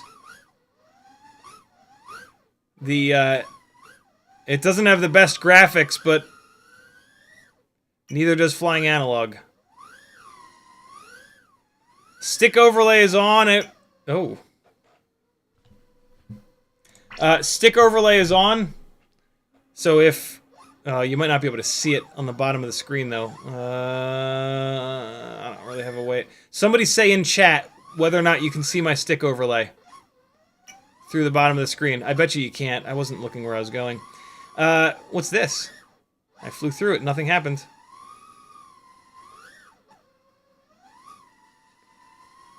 Yeah, let me fly like my pants are on fire. What? How did I not avoid that? And then we'll do some spectating, and then we'll hang out. Actually, when I do the spectating, I am going to go fly a O4 battery. What is this logo here for?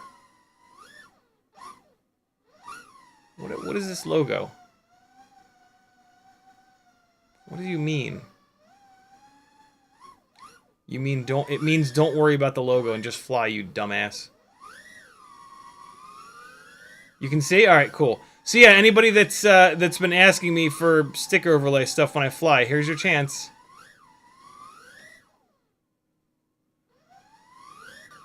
These are my rates. So, alright. Well, oh, here we go. Here we go. Okay. So, take notice of how much of the stick travel that I use when I'm flying, right? So I run a lot of expo. And so even, like, this is a pretty smooth, pretty slow rotation that I'm doing. But look how much deflection there is on the sticks, right? And then we'll go a little bit farther, and now it's getting, like, kind of obnoxious. And then there's all the way at the edges. So if I go, like... See how long before it goes totally mental? In my opinion, that's what you want. But the real way to do it, because everybody flies different, is just to fly around and make sure that when you're flying around, you're using as much of the stick travel as possible. And if you set your rates up in a way that you're using a lot of the stick travel like I am now, you'll have a lot of fine control. If you have your rates set up... Let me just... I'll actually change the rates just to show... I'll take all the expo out to show it to you. Change quad settings. Nope, that's not it. It's advanced drone setup. So let's take all the expo out. Right? Which is what the default Betaflight settings are. Default Betaflight settings have no expo. So we take that out. Save it. Go back. Watch the difference. You're going to notice two things. I'm gonna fly like shit, and there's gonna be a lot more rotation, right? So like any smoothness is now gone. But look at how much of the stick travel I'm using. Like none, right? See, I'm doing everything in the middle, so I have like no resolution because I'm having to use just the center of the stick travel. If I use all the stick travel like I was before, your fucking eyes are gonna bleed. Like that, it's just ridiculous, right? If I use a bunch of the stick travel, who can watch this?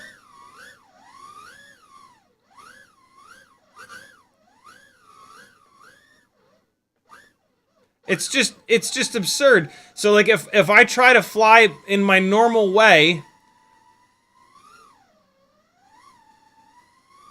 see how I'm barely moving the sticks in the middle? Like you move the yaw a bunch, but like...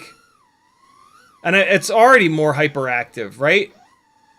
This is how rates can change the way that your flight footage looks. And this is why if you want your flying to be smooth and kind of like watchable by older people and or people that don't fly FPV, you're going to want to soften your rates up. I can't fly like that. It's just obnoxious. Let me go back up to where this should be. There we go.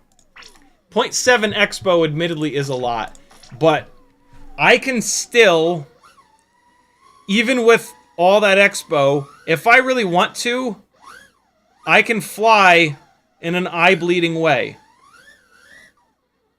Right? I just have to use the very outside of the stick travel. But then when I want to fly smooth and give the viewer a chance at seeing what the hell's going on, I've got the entire inside of the stick travel to do that. Got it? I might change the name of this live stream to something like dialing in rates in Velocidrone. Velocidrone is actually a great place to dial rates in, because you can experiment like a lot.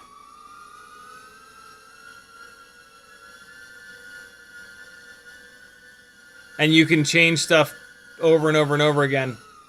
There you go. Now your eyes are bleeding from the ugliest move in all of FPV.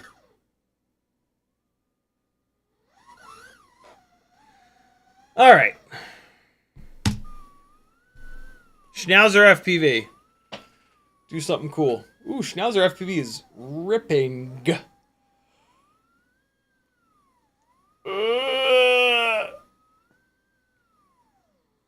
Yeah, big old power loop.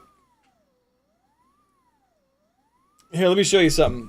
That little spot that Schnauzer did that power loop. So, in my opinion, right, you wanna try to kind of like mimic the shape of things, right? So, if you're doing a power loop here, you want to try to mimic the fact that it's a bit of a rectangle and just smash right into it. Let me just go straight over to the other spot and show you. All right, look, this thing here.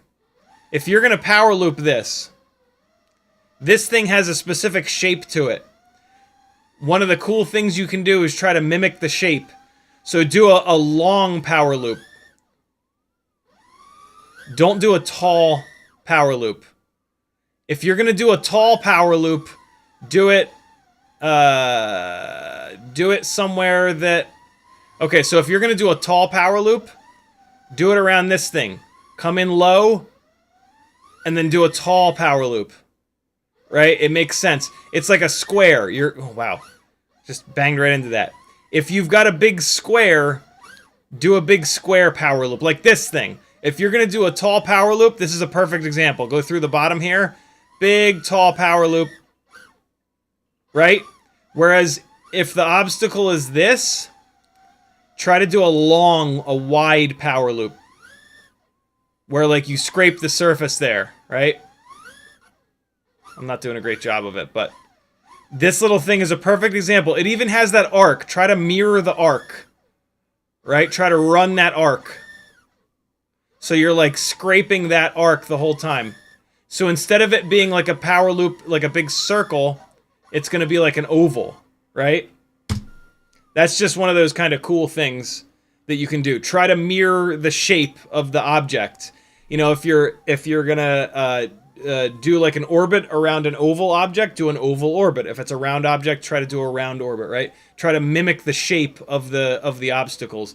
Atreides is shredding. We're gonna leave it on Atreides for a minute. I'm gonna go fly a O4 battery so that I can end the stream with a little bit of O4 flight footage. What do you think of that? Why did it bounce out to me? That's weird. B-Bird, you're on for a second here. Let me go to somebody that's, like, actively shredding like a motherfucker. Is it going to be a Spander? It might be a Spander.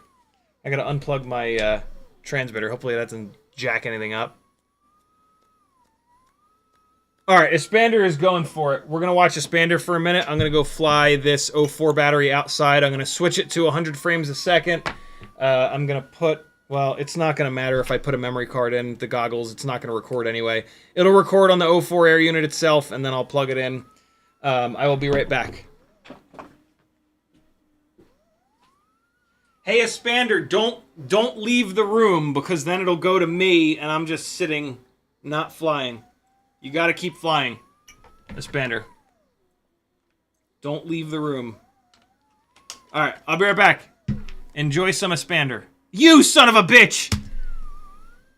His game might have crashed. Mario Beans, are you shredding? You're shredding pretty good. Who else is in here? Cole FPV? Cole, are you shredding?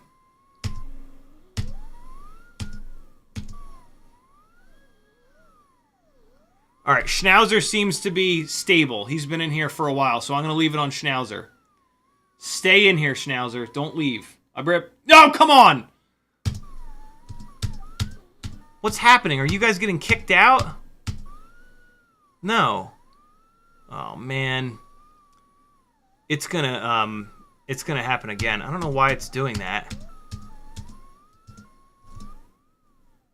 Well, if it keeps doing that, here's the deal. If it goes back to me, I'm at the starting point. You guys all need to go in front of me here and everybody hover so that there's actually something to watch while I'm out flying.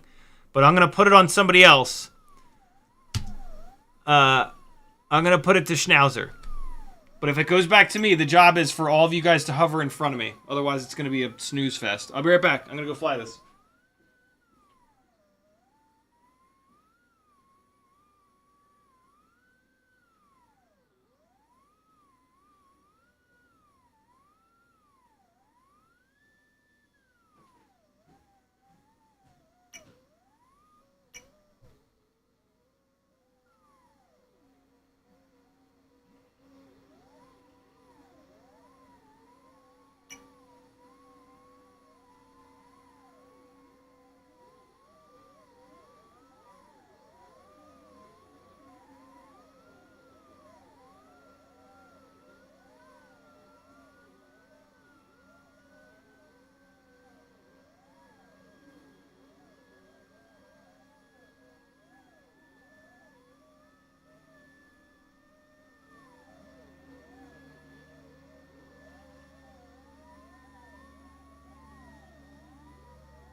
Alright, I'm back. Oh my god, you guys managed to knock me off? Nice. Oh my god. Alright, so... It's hard to fly. DJI O4 is hard to fly. What the hell? What is not helping is a hover throttle value of like 50%. I don't know what that's about. I got it onto 100 frames a second mode. It still feels like there's a ton of latency. I don't know. I gotta dive a little deeper into that and see what's going on there. But, yeah, tough to fly. Very, very difficult to fly compared to what I'm used to. Power is actually okay. Let me just cycle through everybody that's in here so everybody gets a chance. Slow Food, you're on. It has way better power than I thought, to be honest with you. But boy, that 50% hover point is nuts. I don't know what the deal is with that. I can... Wow, Velocidrone's acting really, really weird. Here's CiottiFPV. He's floating. What else? What else? What else? What else? What else? I actually crashed it a bunch. Seems to be holding up okay so far. Let me plug into it and pull the files off so you guys can see it. Yeah, I am not impressed at all. I mean, it doesn't help that it's like not tuned. It's the hover point's super weird. And I feel like I might still have a I still might have something going on with the flight footage, but not impressed so far. Here's Striker now. I mean, I don't want it in race mode, though. See, that's the thing, right? You guys are mentioning race mode. I don't, like, the whole point, I don't see any real point at doing, other than if you're a racer, at doing race mode, because it's going to wreck the quality of the footage, right? The whole point to doing O4 is that you're able to get 4K footage. I should have put it in 4K, but whatever. So yeah, I don't the race mode thing I probably won't use. Here's a little Stavel for you. So yeah, I don't know. I'll dive more into it. Maybe I'm just having a weird off day, or maybe there's something in the settings that is just like very wrong. But so far, it's super hard to fly. It could also be a field of view thing. Narrow field of view does make it is kind of disorienting in a weird way. So we'll see. We'll see about that.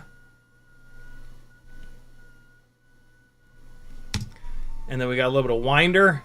And I think I've now gotten everybody. Alright, so I'm going to have to pull this off of full screen because I got to get the stuff off the...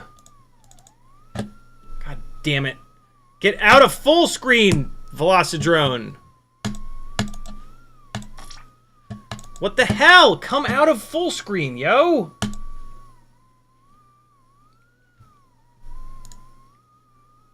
Hold on. I can't even hide it. How the hell do I get it out of full screen? Alright, hold on. I literally can't figure out how to get it out of full screen. Escape doesn't work. I might have to quit out of it. Clicking doesn't work. Menu doesn't work. Tab? Nope. Tab doesn't work. Command tab? Nope, that doesn't work. Oh, there we go.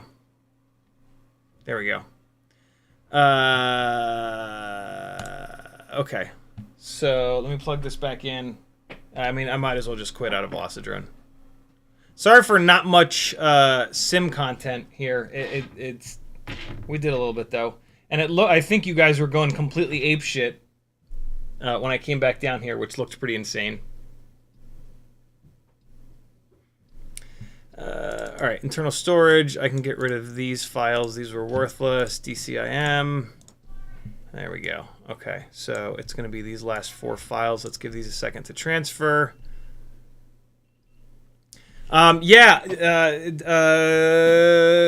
It's still... I've not put anywhere near enough time into it to make any kind of an actual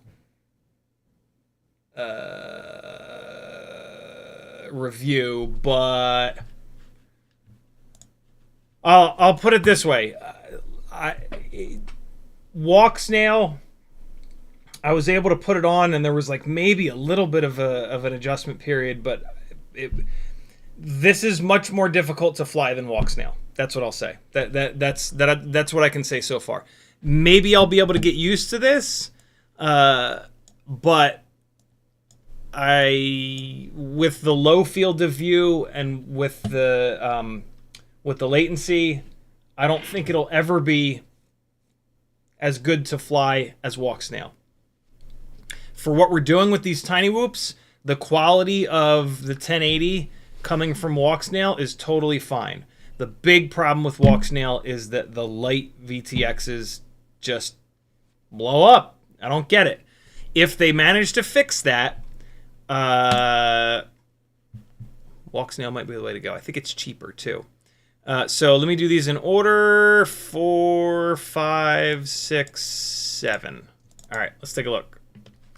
So, all right. Well, it looks like it did not record. What the fuck? Whatever. It's not.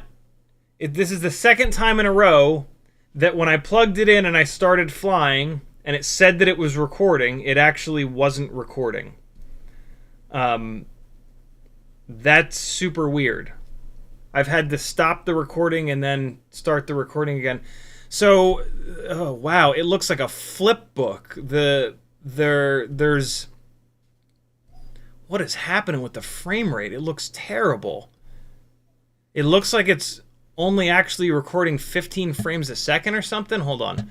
We can debunk that by slowing the speed down. Okay, no, it's just... Oh, I know what's happening. So, it's recording in 100 frames a second. When you record in 100 frames a second, the shutter speed is going to have to go up really high. It's going to have to go up to at least 1 over 100, if not 1 over 200. When that happens, and you play it in full speed, it looks like a flip book because the shutter speed is so quick and you're having to lose frames in between. So especially when you do yaw movements, you're going to get this situation where there's like one frame. Oh, see, I can't do it in here. I can't go frame by frame in here. There'll be like a big so you're rotating, and it's taking this one quick frame, and then it's skipping 4 frames, and then the next frame is all the way over here, and then the next frame is already over here. So in your view, it literally looks like a little flip book, where it's like... This is why you want to run like, if you're not going to slow the footage down, you don't film in 100 frames per second. If you're gonna slow the footage down, yeah, sure. You never want to just crank the frame rate up as high as you can all the time, especially for FPV, because we're moving around a lot. And that's what's going on here, because it's in 100 frames a second. Ooh, that is ugly. I'll be able to show you that better in Premiere. We'll do another live stream, obviously, and we'll really tear this. I'll get some more footage and we'll really tear it apart. But boy, does this look bad in 100 frames a second, because it's skipping all these frames. The only real solution is to slow the footage down. Right now we're at half frame rate, and it's much smoother because it's not skipping frames.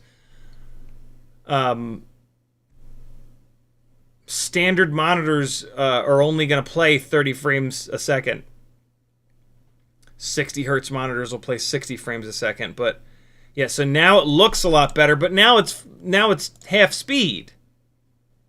Ooh, yeah, this is going to be interesting. To play this 100 frame per second footage back at regular speed, for freestyle, it's going to look bad.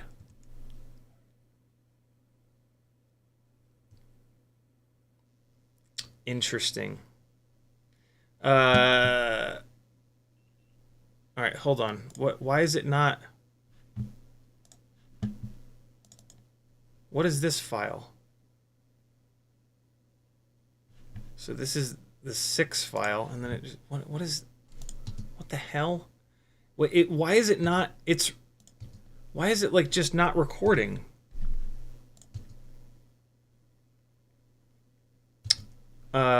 Yeah, it's really acting weird. Okay, I don't know why it's being like that, but 4, 5, is it on 3? Here it is. Okay, all right. Oh, I'm stupid. I forgot that I deleted the I'm stupid. That's my bad. I forgot that I deleted the previous flight footage that was on it. Although Stavel says the same thing. His doesn't record at arm disarm. That's weird. So, oh man. So with what I was talking about, this is why if you're filming in 30 frames a second, you want your shutter speed to be at the shortest 1/60th. I don't think there's a way to lock the shutter speed on this thing, though. So it's going to do whatever the hell it wants with the shutter speed, which is going to be a bit of a mess. I hadn't really thought of this. This is going to be interesting. We're going to have to really work. It's looking like we might have to work a little bit hard to get... Where the fuck did it go? I just dragged them to the desktop and then they just disappeared. Where'd they go? What the hell is going on? Why did they go all the way over there? Oh, Apple. Boy, do you test my fucking patience sometimes. Why is everything getting so much worse? Why like, as time goes on, is everything getting so much worse? All right, here you go.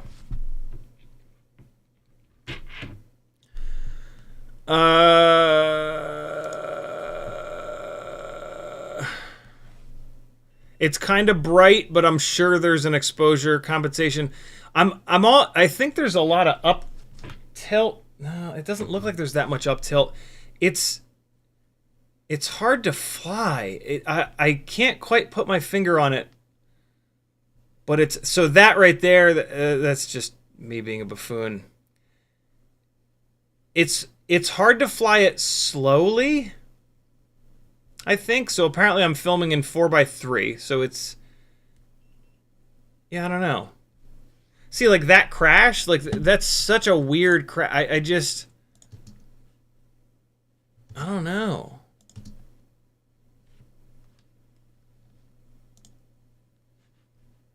That's interesting. Obviously, I have to put more time in it. I mean, it looks pretty good. This is only in 1080, and it looks really nice. I mean, you know, it's the best sensor that we've ever... It's the best tiny little sensor we've ever had, so of course it's going to look pretty decent. But, like, stuff like that, like, I'm crashing all over the place with it. You know, like, on any other rig, I'd be able to shred in and out of the car with no problems whatsoever. But... Again, I have to get the hover point figured out. Having the hover point be at 50% throttle is really bad. So that ain't helping things. I don't know. I got a bunch of batteries now. I'll do a bunch of testing. It is after 5 o'clock. Thanks for hanging, friends. Tomorrow night, 10 o'clock Eastern Time, I'll be back. Cole Power says what you're describing has been coined as and shitification by Corey. Dr. House, especially prevalent in late-stage capitalism, yeah.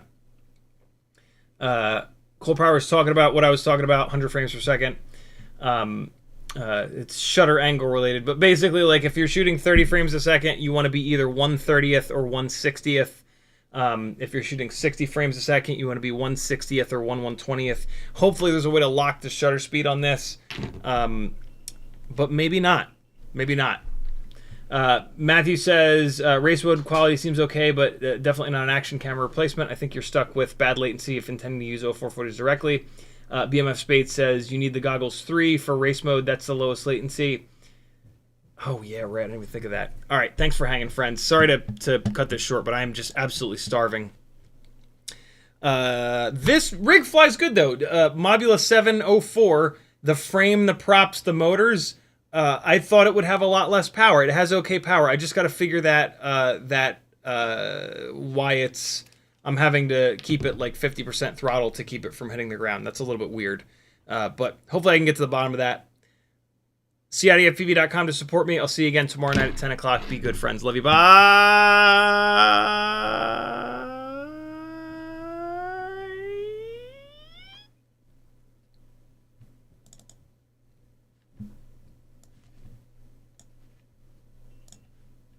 Come on. Go. There it is. See you guys.